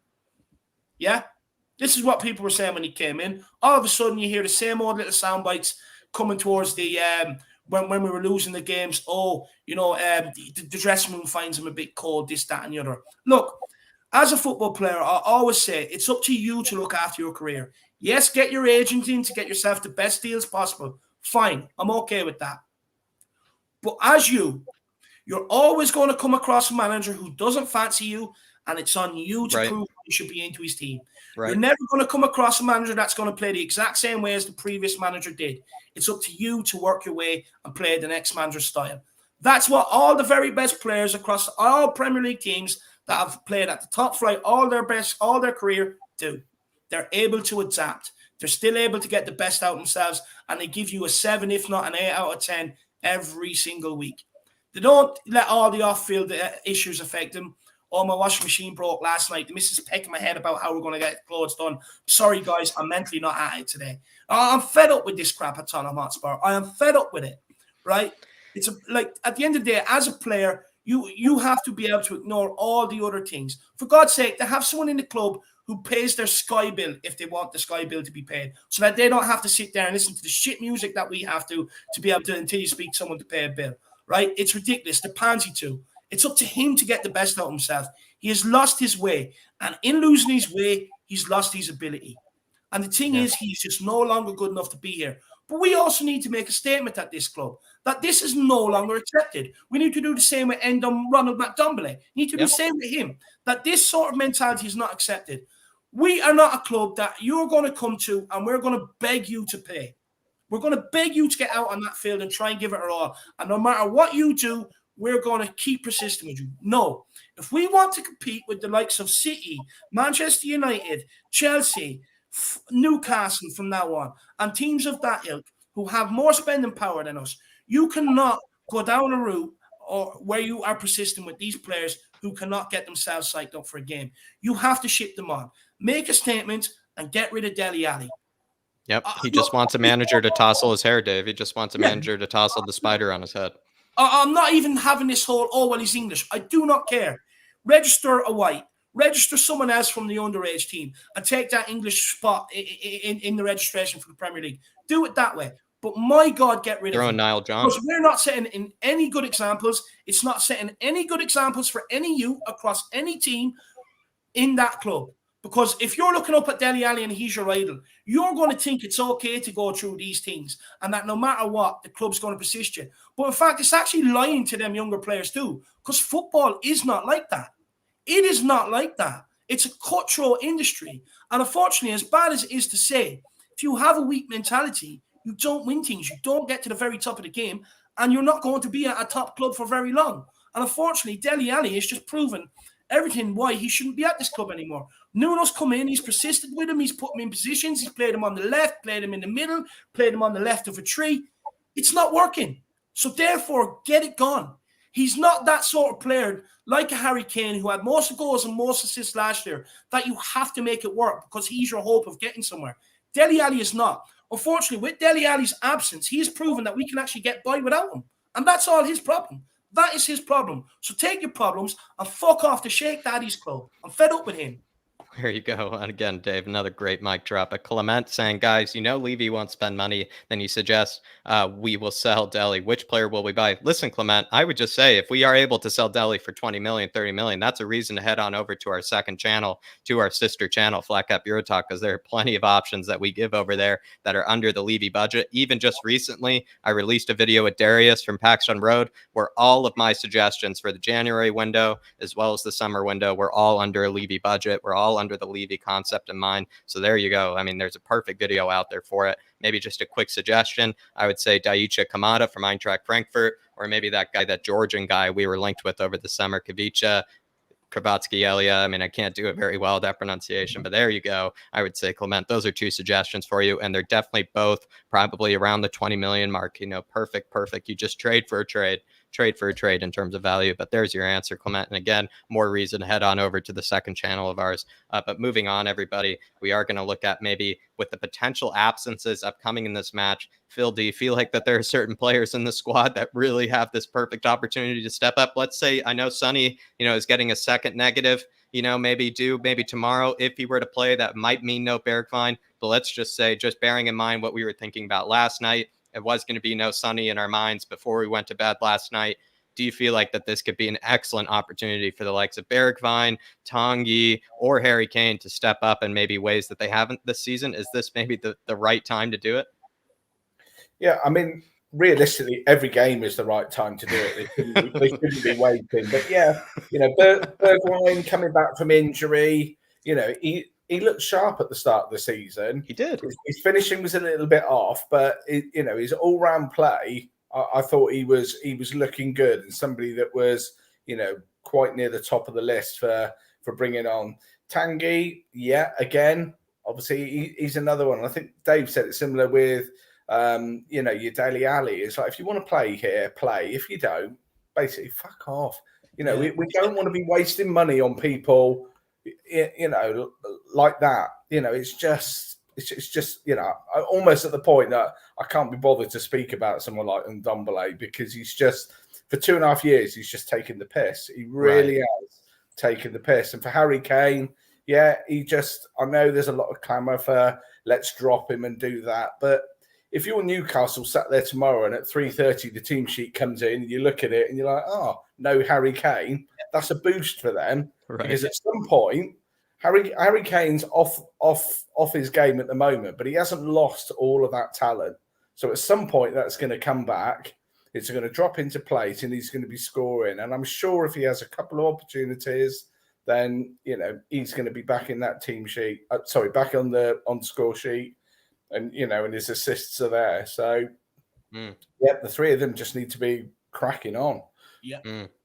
There, I completely agree, Phil. I completely agree. Well said. Dark Sun G saying Dele equals easy pass on Spurs because of English. Put youths in their spots, and we will be a completely different team. Like Divine, like John, like White, Marcandi, Amole. Look, that's maybe to a degree very, very true. There are actually plenty of youths to maybe have something to prove, where I feel like Dele's had multiple opportunities, like a lot of players in our squad, to be able to prove something, to try to win the fans back over, and might as well just go with something different at this rate, especially if we're going to be continually disappointed. I'd rather give someone else a chance. I'd rather give a Divine a chance, who's very highly rated. Niall John has looked fantastic anytime that he's really played, especially in the under 23s, and we all know Marcandi, like I said before, that guy is absolutely on fire. And then Amole has been a fantastic center back. And again, Dark Sun G, like I always say to you, if I had the opportunity to hire someone to lead the youth academy forward and, to advocate to the manager which ones you want to see featuring in the squad, I would hire you in a split second, definitely. But Dave, anything to say, Dark Sun G?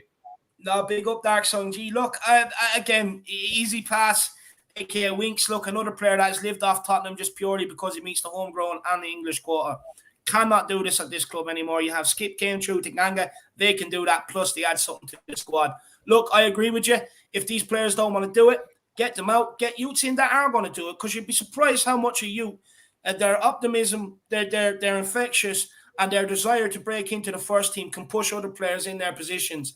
Because, look, Winks and Delhi aren't doing it. Let's be honest. They're not doing it. Even when they're given the chance themselves, they can't get out there and do it. So they're definitely not pushing other players to be better, to be able to get into it, to keep their spot in the team. So get a youngster that's going to come in and do it, until January.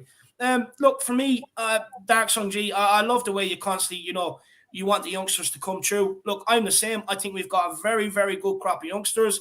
You have Devine, you have John Harvey White, set ball specialist, can play centre mid and left back. He's absolutely brilliant. McCandy banging him in. I think you have to give him a chance. You have Amole coming through. That young kid, Cisse, he's an absolute unit. You have Piscozzi there. Now, look, I'm not naive. Not all of them are going to make it. Not all of them are going to come through. You have a bloody good crop there, that can make an impact. They're already doing it under 23 level, so give them a chance. If other players at this club on 100 grand, 200 grand a week don't want to take that chance. There you are. And again, I think they only have something to prove, where it just seems like again and again, Dark Sun G, I don't really know if Easy Pass and the likes of them have anything to really prove anymore to us. They really don't. But as well, I really appreciate support, Dark Sun G. What a man. Everyone else, feel free to help support the channel, guys. It is a great way to help support me and Jack on the YouTube journey. Look, we don't have any big, powerful people behind us to make things happen. We don't have any long-term paid sponsorship that make it easy on us to be able to do this. We put a lot of the money that we do get back into the channel as well, guys. But it's just a great way to help me and Jack out. It really is, guys. And of course, skip to the very, very top of the queue. When the chat is hotting up, and it's starting to get a bit busy there now, guys. So, no better time to do it. And plus, if you just like me and Jack, it's just a great way to support us. But make sure everyone does smash that like button as well. It's massive for the algorithm, guys. Massive for the algorithm. Let's get 100 likes. There you are, everybody. As you already heard, you need to get to that big triple-digit number. The 100 likes, as always, needs a bare minimum practically for us at times. We'd love to see it, and we definitely helps us so much out with being able to be recommended to others. But a bit of an uncomfortable question here, especially for maybe us three.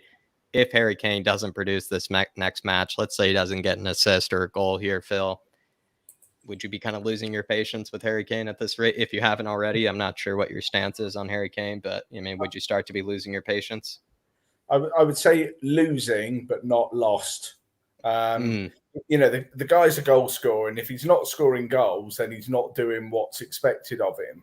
But there's other things that come into play there, and whether it's the first thing is, okay, let's drop him. Who are you going to put in there? Because our squad has got no real backup to have, a reserve striker in there. So you have got problems there anyway. But I just think he needs game time. But most of the England squad that were, that got to the final of the Euros, if you look through, there's not many of them that are doing well this season. Probably with the exception of Grealish, but Sterling, no. Mount, no. I mean, John Stones hasn't even played this season. So is there a bit of a hangover from last season? I don't know, but yes, he's off the pace. But the only way I think Harry Kane is going to come through this is almost to play through it rather than sort of drop him. Because dropping him and putting him on the bench for 75 minutes tomorrow is not going to help our chances of scoring more goals. Yeah, it definitely is. Yeah, it certainly isn't. And maybe as a follow-up question, do you feel like maybe we've been too quick to criticize maybe Harry Kane, some of us this season, Phil? Yeah, but I would say the majority of that will probably come on the back of the fact that he wanted to go to Man City. If this summer there'd been none of that talk, and the club announced Harry Kane signed a 6-year extension and he'll be here till he's 34. I don't think we'd all be in the same place now. We would have all the patience in the world. Yeah, I think some of it is like I say, it's the overspill, or it's like you wanted to leave our club. You're a boyhood fan. You've played here. You're going to be close to being one of the best goal scorers of all time. You're not that many goals away, and now you want to go. But yeah.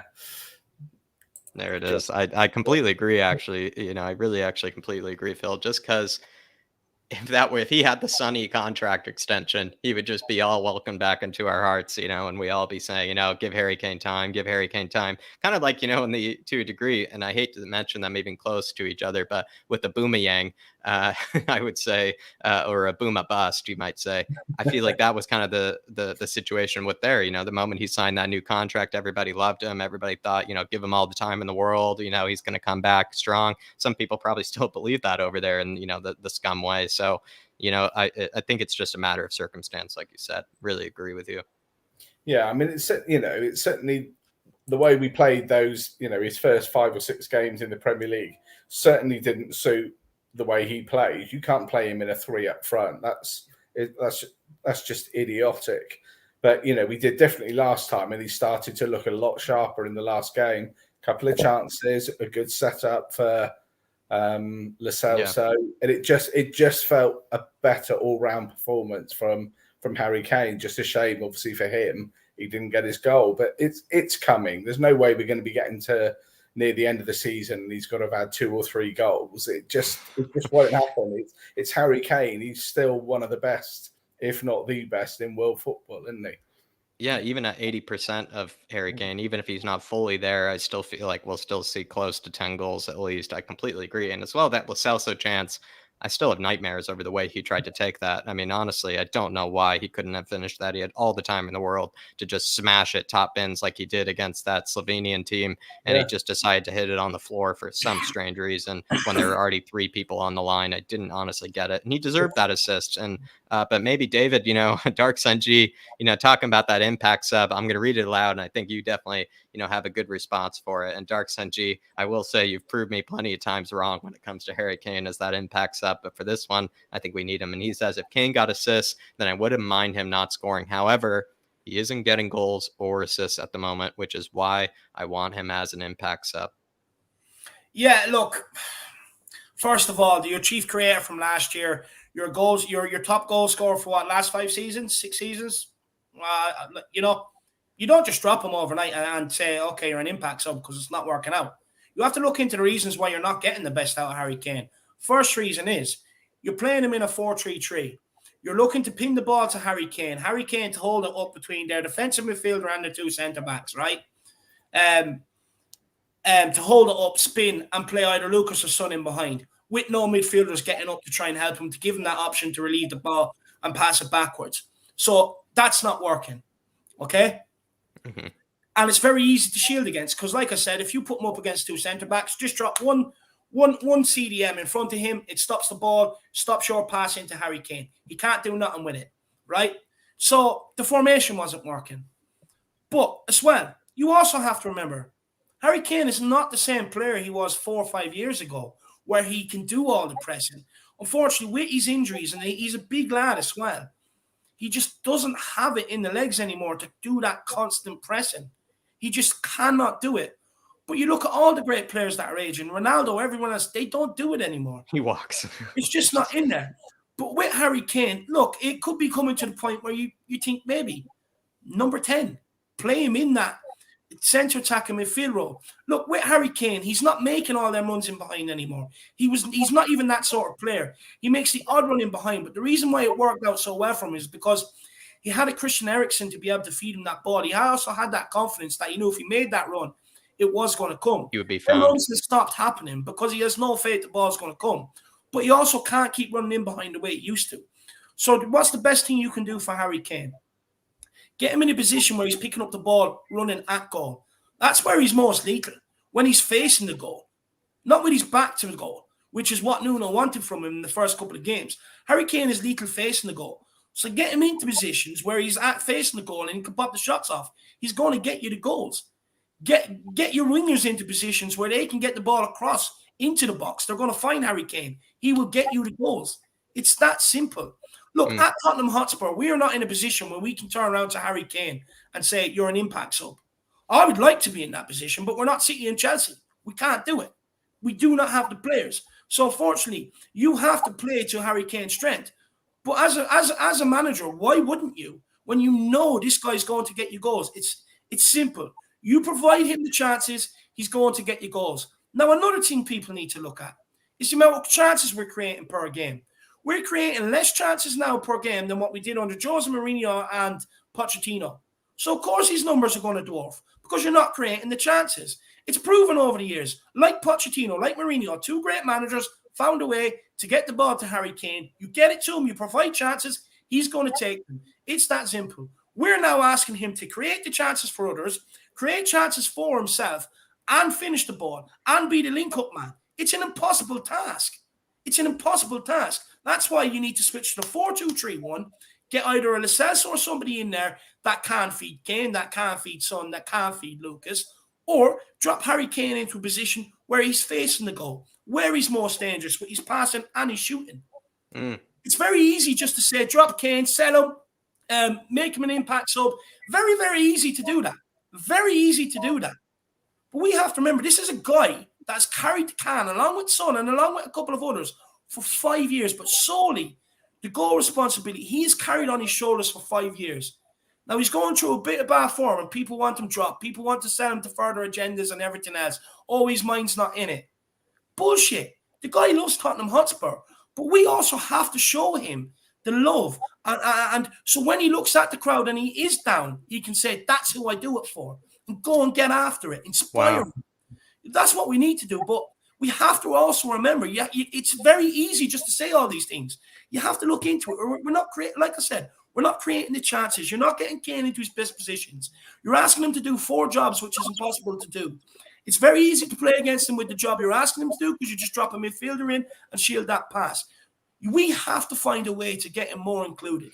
Yes, he had a couple of chances over the last couple of games. He didn't take them, but he will. But you need to be giving Kane more chances. It's that simple. Stop just calling for him to be dropped. Stop calling for him to be sold for agendas and go and do your homework. Go and do your homework. Look into the stats. Maybe look at solutions why it's not doing. Look into the tactics. Look into the management. And stop blaming a guy that absolutely fucking loves this club to the core.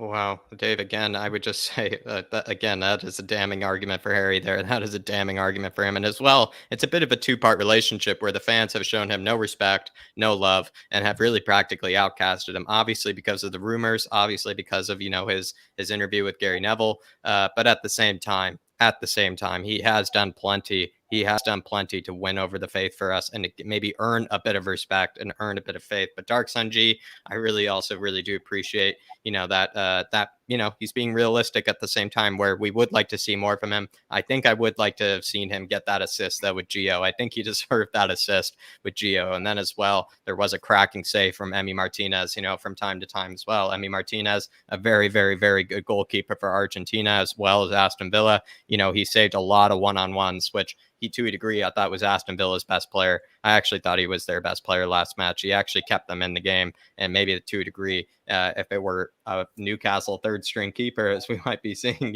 tomorrow, he probably would have buried, one of those chances, you might say.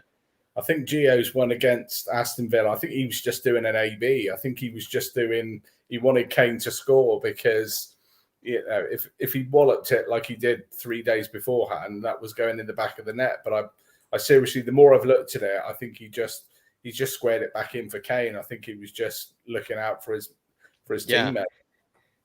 Yeah, actually, great point. Actually, do you feel like was it a bit surprising for you quickly, Phil, the way that Gio took that? I had nightmares over the way that he tried to finish that. It just absolutely infuriated me because he was having such a good game as well, Gio, when he came on. Yeah, it reminded me of remember the one against Liverpool when literally with about 3 minutes to go and he had the volley on the 6-yard line. Yeah. And he put it it was exactly that. It was that kind of moment. It was like just froze.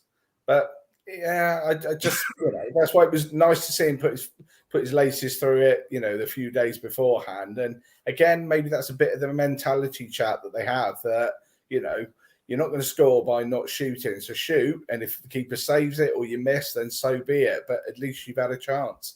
I think that's the way forward. Yeah, that's well said. Again, William Kelly, though, coming in here and saying, don't expect Kane to save us against Newcastle. Us Spurs fans need to wake up. He does not want to be at Tottenham anymore. Dave, I apologize that I didn't get to this maybe in your speech, but from before, maybe you can, William Kelly, You know, a lot of people have spoken, just to be a bit of devil's advocate for William Kelly here. I would say a lot of people have spoken that have been at the matches and have said, you know, his heart does not look like it is in it. His body language doesn't look right. He's not necessarily, you know, feeding off of the fans in the way that he ever did before. You know, even during some of the goal celebrations, you know, he didn't seem to really be in it. He also is walking right off the pitch after the end of matches. William Kelly, to be a devil's advocate, I could kind of see where you're coming from. It looks like on cameras, it looks like in the stands, he's not really the same Harry Kane, but at the same time, I would like to say he still deserves that bit of respect, and he still deserves that bit of patience. Like we said before, you know, we might start to be losing patience, like Phil said, but it's not like we're going to be having total loss of patience, though. He didn't look any different at the England game the other day when we played Hungary. He looked a little bit off the pace then. And just, again, it looked a bit like pre-season, a little bit. He wasn't quite sharp enough. He wasn't at it, but you can't say he didn't want to play for his country because he's the club captain. He's the country's captain. So, you know, if you took that away from him, it would be devastating for him. But maybe it is. Maybe it's just, you know, a little bit of a loss of form at the moment. But, you know, form is temporary, isn't it? Class is permanent. So, but like, this is the thing. It's his first loss of form in how many years? And we're very quick to turn on him. It doesn't happen in any other fan base at any big club. They don't turn on their players like that through a loss of form. Look, again, it's all well and good people at the game saying, oh, yeah, well, he looks disinterested. But again, they don't want to talk about tactics. They don't want to talk about the fact we're creating less chances than what we were under previous managers. They don't want to talk about any of that. They don't want to talk about his injuries and that Kane isn't the same player anymore and that has affected him. But at the end of the day, it's like Alan Shearer. He had that massive injury. He came back from it. But Newcastle put balls on the plate and he finished it. You can never take that away from a player. And at the end of the day, that's what we need to do at Tottenham Hotspur. It's all well and good jumping on the bandwagon and saying, oh, he doesn't look interested. He looks like this. He looks like that. That's all well and good. You can say that. But let's give a fair argument to it. Like I said, get all the circumstances surrounding it. It's all well and good saying the player doesn't look interested, putting him up against 2 or 3 centre-backs at times. And a defensive midfielder dropping in front of him to shield him and pumping one long ball up over his head and expecting him to do something with it and saying he doesn't look interested. I've played striker. On days like that, what are you supposed to do? There's nothing you can do. Just go and chase the ball. That's all you can do. But at the end of the day, you can be all this great striker, but unless you have the players in and around him, he can't do everything on his own. I get it. People saying, yeah, we knew, like, he's lost form, but at the end of the day, just give the guy a bit of patience. You know, he finished the summer late. This guy has been going for the last 4 or 5 summers straight. Ever since he broke into Tottenham, he was playing the under-21 team for England and everything else. He's been doing nearly every summer, all summer long, for the last 5-6 years. It's going to take its toll on him. He's starting slow. He started slow in 2015, 2016. First 6 games in the Premier League. No goals. Guess what? He finished Golden Boot that season. He finished Golden Boot. Look, it's all well and hip saying he looks. Go and do all the research into it. Look at the stats. Think about the tactics. Not even go and do it, but just think about other things. Like, let's give fair debates on it. Let's give fair opinions on it. Let's stop jumping on one bandwagon and analyze before you come out with a statement saying, I look today, he looks disinterested just because it sounds good and everything else, right? Actually think about the tactics. Are we creating as many chances as we were under the other managers? What we're asking him to do is that when we are asking him to do the link-up man, is there anyone around him to play off? No. Look, we have to look into all these things instead of just blaming Harry Kane. It's very easy to blame Harry Kane. You have to look into all the other circumstances surrounding it. That's what I want to say on it.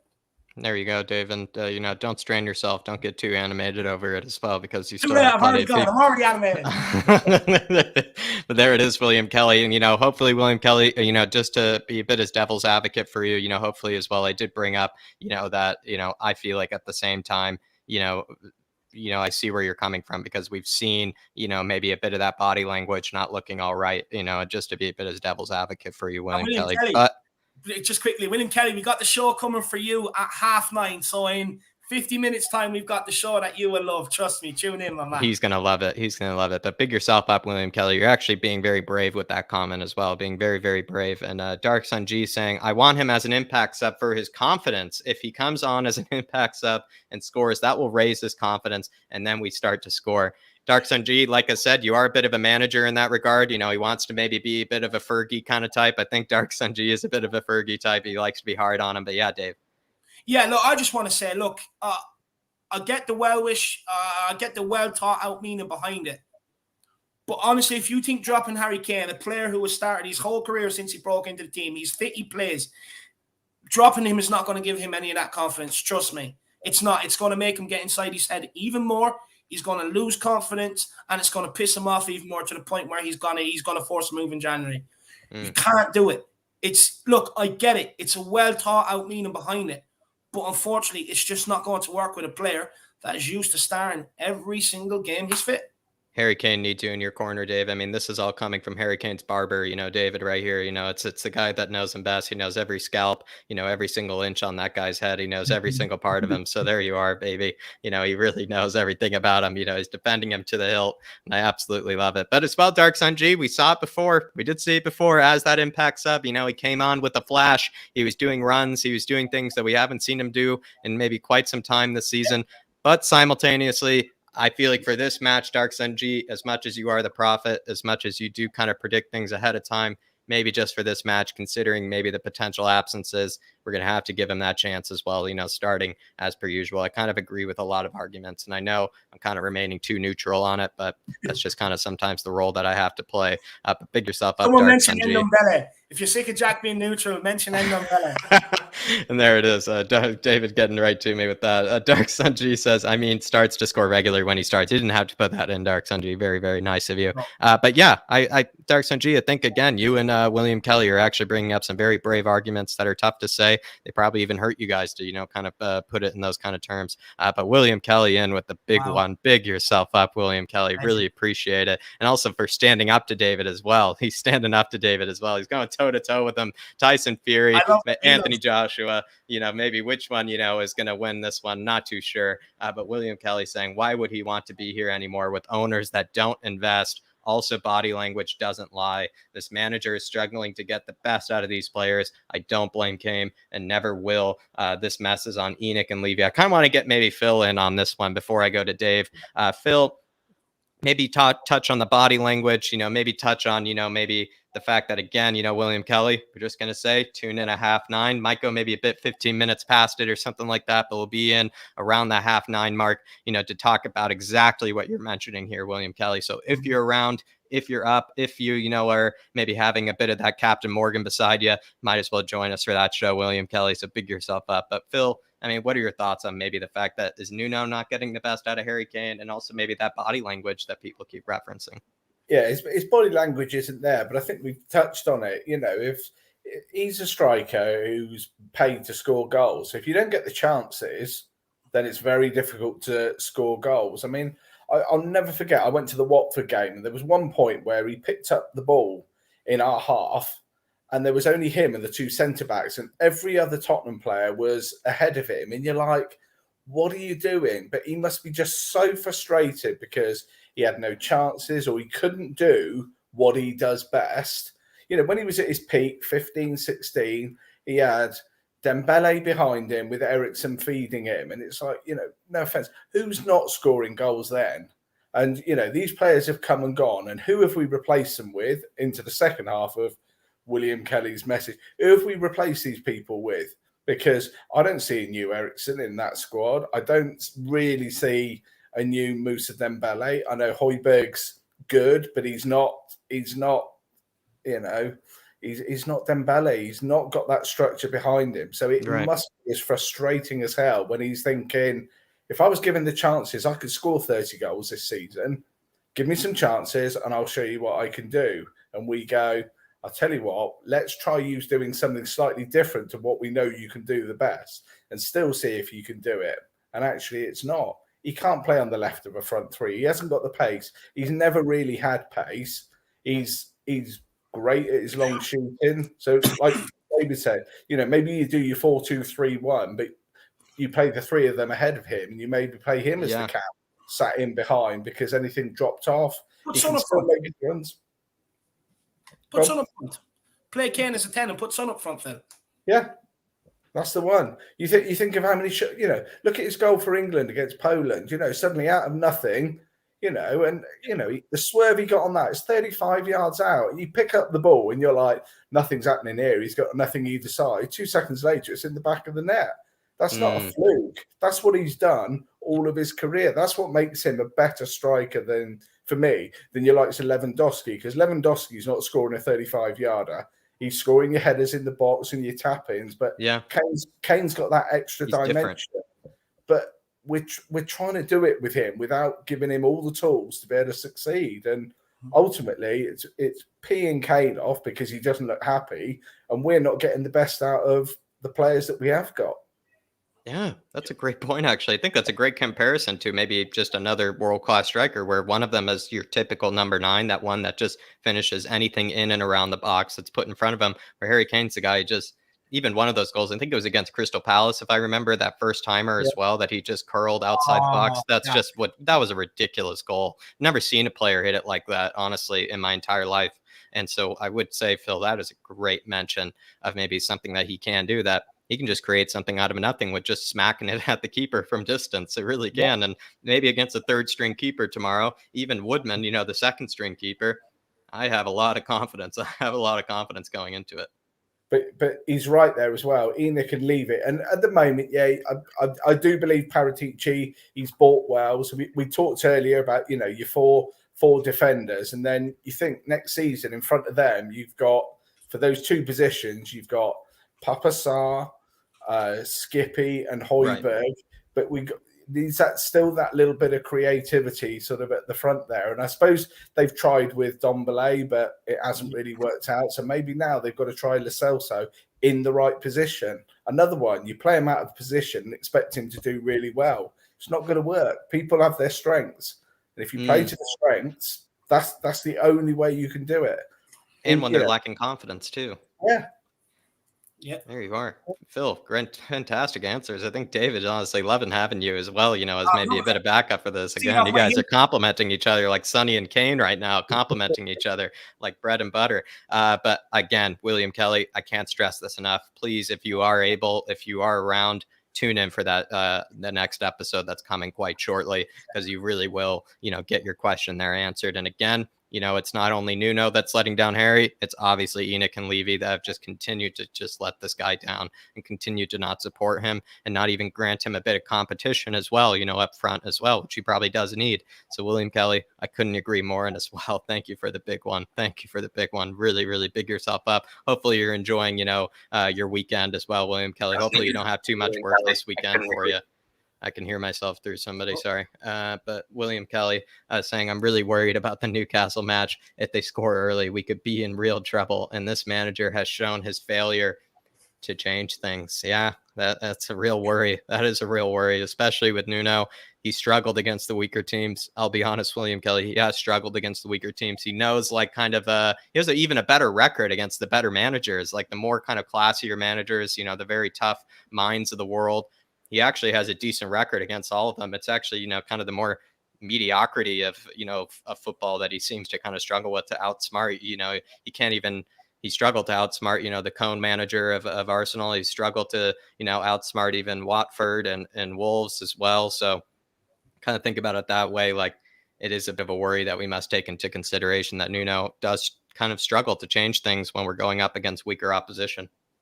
No, look, it is a worry. It is a worry. Look, tomorrow I would say you probably look at the bench. You'd say, will he have the players to change things tomorrow if things don't go according to plan? Probably not. But like with the injuries and stuff like that. But look, at the end of the day, he has to make it work with what he's got. Look, against Palace, we should have been beating Palace. I don't know why it's always a good idea to play Dele Alli left wing. So these sort of things are on Nuno, and playing Winks, bringing on Ben Davies, all these sort of things. Yeah, we're chasing a game, and you're bringing on Ben Davies. I just don't get it. Like these sort of things have to stop.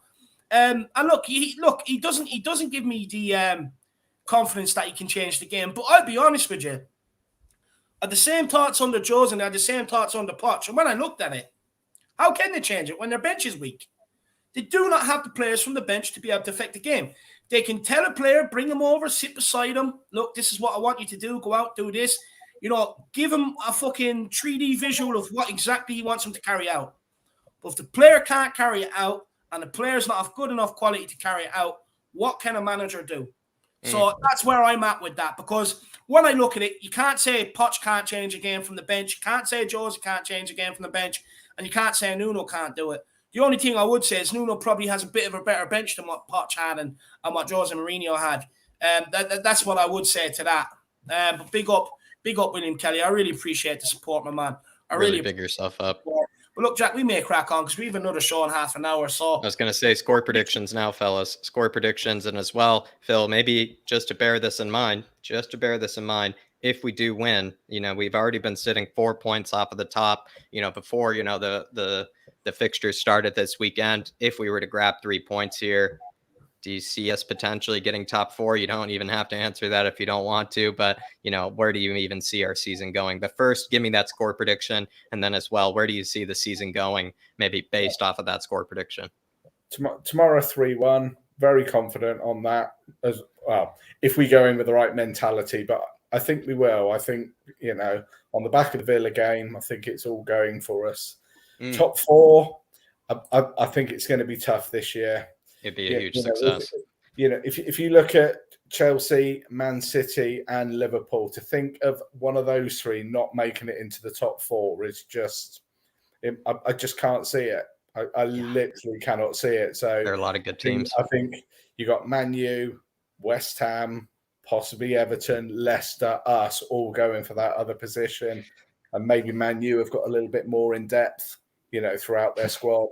I would say we're probably going to end up 5th or 6th, unfortunately. How satisfied would you be with that? Maybe considering, all those teams that you mentioned that are in great form, doing quite well. Would you take that if that was offered to you right now? I probably would for where we are now, but we shouldn't be in this position. Yeah.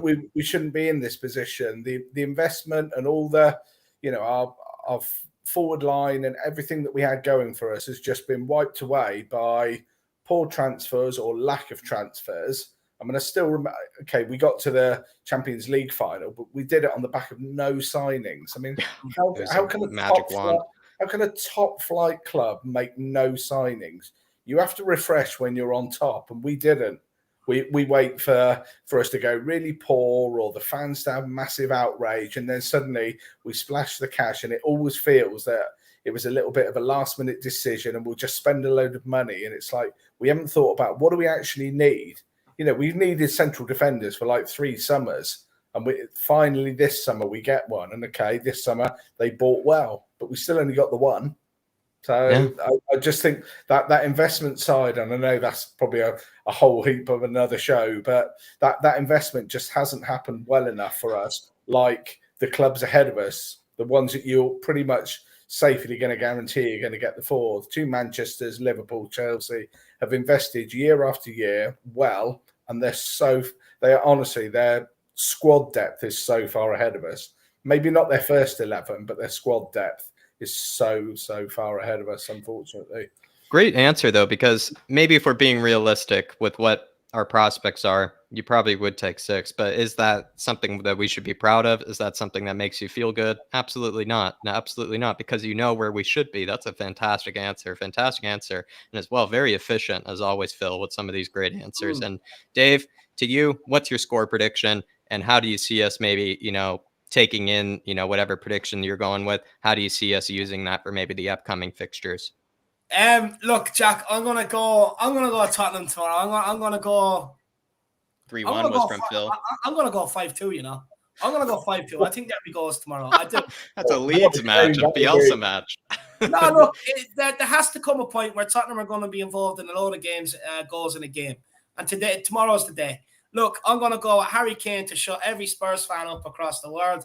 I'm gonna go with him to score a brace. I think it's going to be a good day for Tottenham fans tomorrow. Look, the return of the Mac is happening tomorrow. Just accept it. 5 of his 6 goals against Newcastle have all come at St. James's Park. And my God, does he want another one. It's perfect time for him to start firing. And because he is going to start firing on that basis, look, my head says don't do it, Dave. Do not do it. But my heart tells me never stop believing. So I'm going to go top 4. And the reason why I say that is because one of them top 4 teams, one of them always has a meltdown every season. Always one. Very true. Now, they may end up clinching that top 4 by a couple of points, but we can put our name in the mix, especially now. We win tomorrow. We've got West Ham coming up. Beat them. Perfect. You have United. Smack them and take their spot. It brings you up closer to where they are. Perfect. Put you further up in the top 4. You have Leicester coming up. Look, tough game, but hopefully, they use the heartache of last season. Beat them as well. That would be very nice. So, look, if we can go on a good run now, Kane can come into form. We can get some back quick. Romero absolutely loves defending. Get the 4 hours across the back. Keep the 4-2-3-1. Play Skip and Højbjerg. You can rotate that number 10 between who you want. Couldn't give a sod. You know what I mean? But the rest of it, keep the same. Get your team out there. Find the right balance. Allow your fullbacks to bomb forward, your midfield covering. We win all these games. Why can't we make a push for top 4? Why can't we? Look, it probably isn't going to happen. I am the most deluded Spurs fan out there. I am. I know that. I'm well aware of that. But I can never go against this. I can't. That's just telling me. All Spurs fans, we've endured so much crap and heartache. We've endured so much. There has to be something good coming along the line. Why can't it be this season? Getting back into top 4 when no one expects it and pushing on from there with Don Paratici at the helm. There you go. And honestly, to a degree, I'm actually the same way. No matter what logic I have behind it, I still somehow will try to scratch for at least a point, no matter what. And that when I'm even saying for a point, that's maybe me being at my lowest. But William Kelly's gone 3-1 to Newcastle. William Kelly, I'd like to know maybe who scores those goals for Newcastle is what maybe us. I think Phil would probably say the same thing. At the end of the day, that team is absolutely trash. Maybe that's the same Maximan hat trick. Maybe that's, Joe Linton, somebody who only seems to show up against us.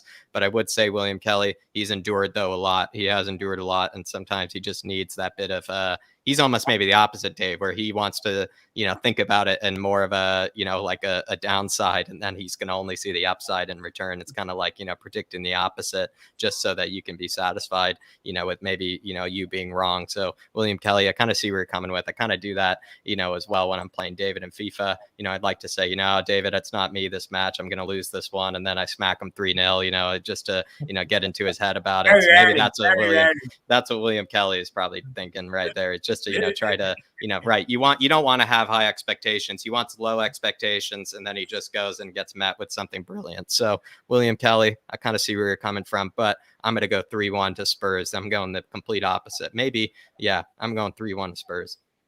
Absolutely love it. Absolutely love it. Well, guys, there you have it. Everyone, make sure you get in the chat and absolutely thank Phil. I think he's been a fantastic guest. I think he's been brilliant. I think he great with his answers. Very enjoyable answers, I have to say. So, guys, get in there and thank Phil. Hashtag Phil is a legend. That's what I want to see in there. Look, as well, hashtag Jack is a workhorse because he covered for me while I was sick. Absolutely brilliant. Guys, like we said during the show, get over and check out the Flat Cap Euro Talk. All these players we've been linked with, Dusan Vlahovic, we've even done one on Papa Sarr who'll be coming in next season. Get over there and check out the Skype reports. We give you everything you need to know about the player, plus the highlight reels, so you can make your judgment on the player. So, guys, get over there, check out the Flat Cap Euro Talk. Absolutely smash the subscribe on the channel. Jack, it's in here. Perfect. So, guys, here's the link. Just get over. Simply smash that subscribe button. The big push for 400 is off. I think we're 10 or 11 away. Guys, if you could get us to 400, that would be absolutely awesome. And as well, just to consider the Enoch and Levy budget, which Darius and I from Paxton wrote literally did a full hour episode on. And so if you're really looking for that, kind of answers for how do we, best navigate, the cheapest man in the building, the cheapest man, the cheapest checkbook there is, I try my best and practically torture myself doing it, but I do get a sick through a lot of it, working on a budget, like always, Dave. It's like me in the grocery store. I actually go through the whole grocery store, finding what the best deal is. I don't just blindly take something off the shelf. I'm just that kind of guy. I like to torture myself that way, but there you are, everybody. Please hit that subscription if you want those kind of answers to, the Levy and Enoch, era of just absolutely no spending. There it is. I'm going to be the guy to give you the right answers for it. Maybe the smartest answers in that regard, like Paratici probably will give us. But William Kelly saying nothing good will come for us until ENIC and Levy are gone. Completely right, William Kelly. And that's why we're going to be addressing that, later on tonight. We're going to be addressing that later on tonight. 25 minutes time. 20 minutes time, we'll be addressing it, William Kelly, so don't worry about that, my man. Look, we've an absolute whopper show lined up. It's the Newcastle takeover. Then we're going to be able to tie that into the Paratici video, and then we're going to address the trust and the power play move that they made, releasing the questions public, because the board refused to meet with them. I'll be honest, I didn't think they had the bollocks or the cojones. I've questioned it. Turns out they must be listening, because they've answered me, and they do. So look, it'll be a very interesting breakdown. That's what I'm going to say. But look, we'll be going into Levy, ENIC, the whole lot. Look, we have a good panel lined up. Hopefully the analysis is fair, and hopefully people enjoy it. But trust me, you will. It's the part 2 of off the back of the show we done last week that so many people seem to have enjoyed. So guys, tune in. I think it's going to be a whopper show. I really do. So guys, that will be starting at 20 to 10. So make sure you get in and for that at 20 to 10. But big up William Kelly. Look, I'm going to say it to you again. Sometimes you just got to give this baby a nice caress. Just caress it. Give it a hug, a little kiss. Sleep with it. Maybe put on a bit of Marvin Gaye, and just dance with it. Do whatever you got to do. Exactly like Phil is. Look, that's it. Phil demonstrating. This is what we need. Sometimes you just got to give it a little love. At the end of the day, as much pain as they put us through, I get it. They're not going to be here forever. Well, I hope so. Hopefully they're well gone so I can get a good run of trophies in the cabinet, But look, at the end of the day, we've got to come together. We've got to come up with something constructive for the ENIC and Levy thing, and look, see how it goes. But at the end of the day, it's Tottenham Hotspur. That's what we love first and foremost. We loved it before ENIC were here, and we're going to love it after ENIC are gone, my man. So just stick with it. Just stick through the bad times. And William Kelly, in about 10 years' time, I promise you'll be all over the Australian coast from top to bottom, popping champagnes in every single bar after we've won the league. I can see it now, William. So just stick with it, my brother. Just stick with it. But everybody, a lot of hashtag Phil is a legend. Absolutely love it. Yeah, big up Phil. Everybody big up Phil in the comments. He absolutely killed it. And as well, he's brilliant. He doesn't, even dwell on, some of the answers. He's almost had his answers all, well prepared. Didn't even know, most of the questions ahead of time as well. So he did fantastic, everybody. I think I really want him again for the next preview if he's available, because Phil did fantastic. And I'm saying that to you, personally as well. Phil, really well done, my man. Really well done. 100%. Guys, I want to say a massive thank you to the Harris Army for tuning in. Absolute great show. Loved your point. Loved all your talking points in the comments as well. You guys, I'm going to keep saying it. You guys make every channel. Without followers, without supporters, without people smashing that like, sharing the streams the way you do, without the financial support in the super chats, these channels are dead in the water and nothing without you guys. You guys hold all the keys. So thank you so much for all your support. I really, really do appreciate it. Thank you so much for all the super chats.